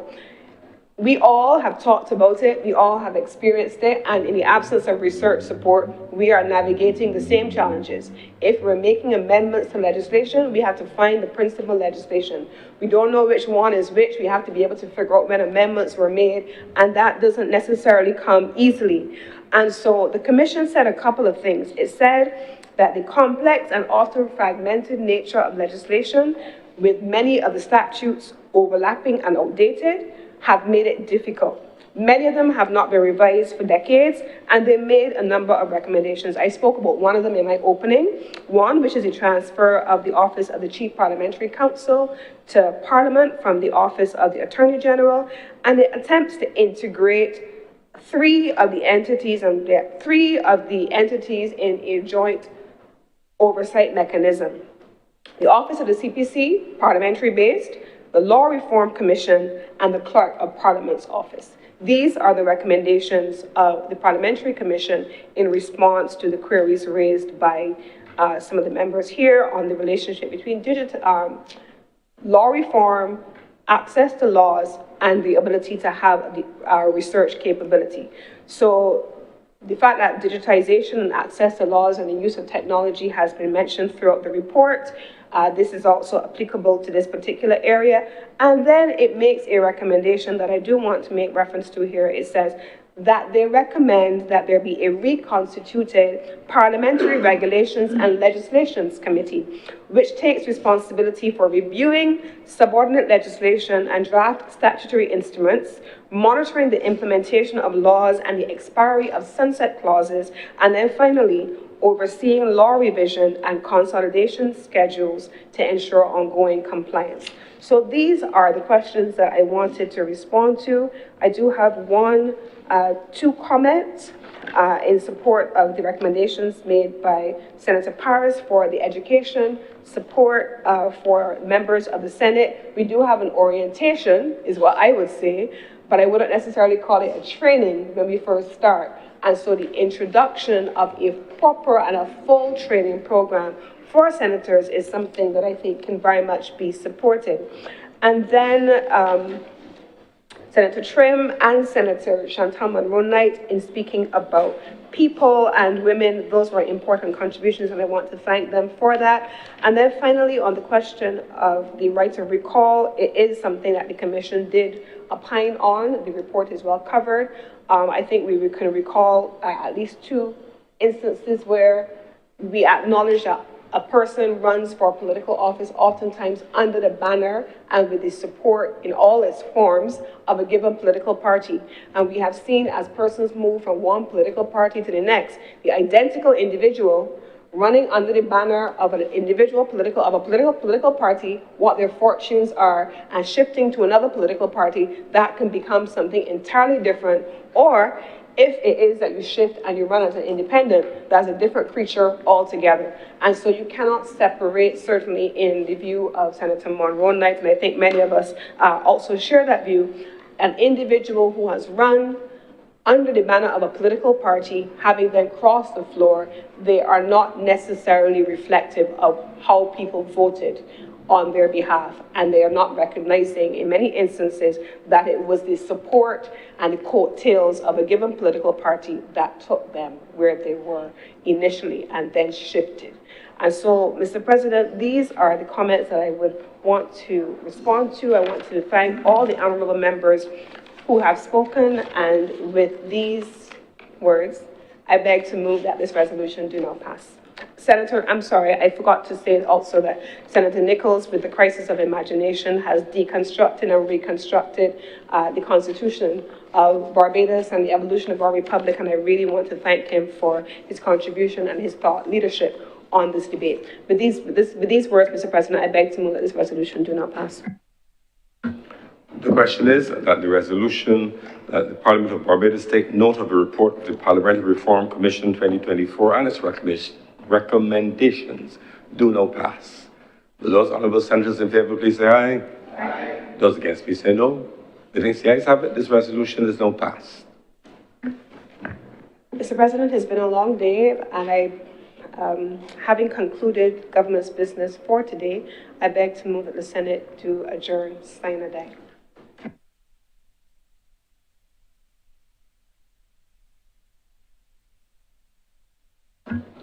The question is that the Honourable Senate do now adjourn sine die.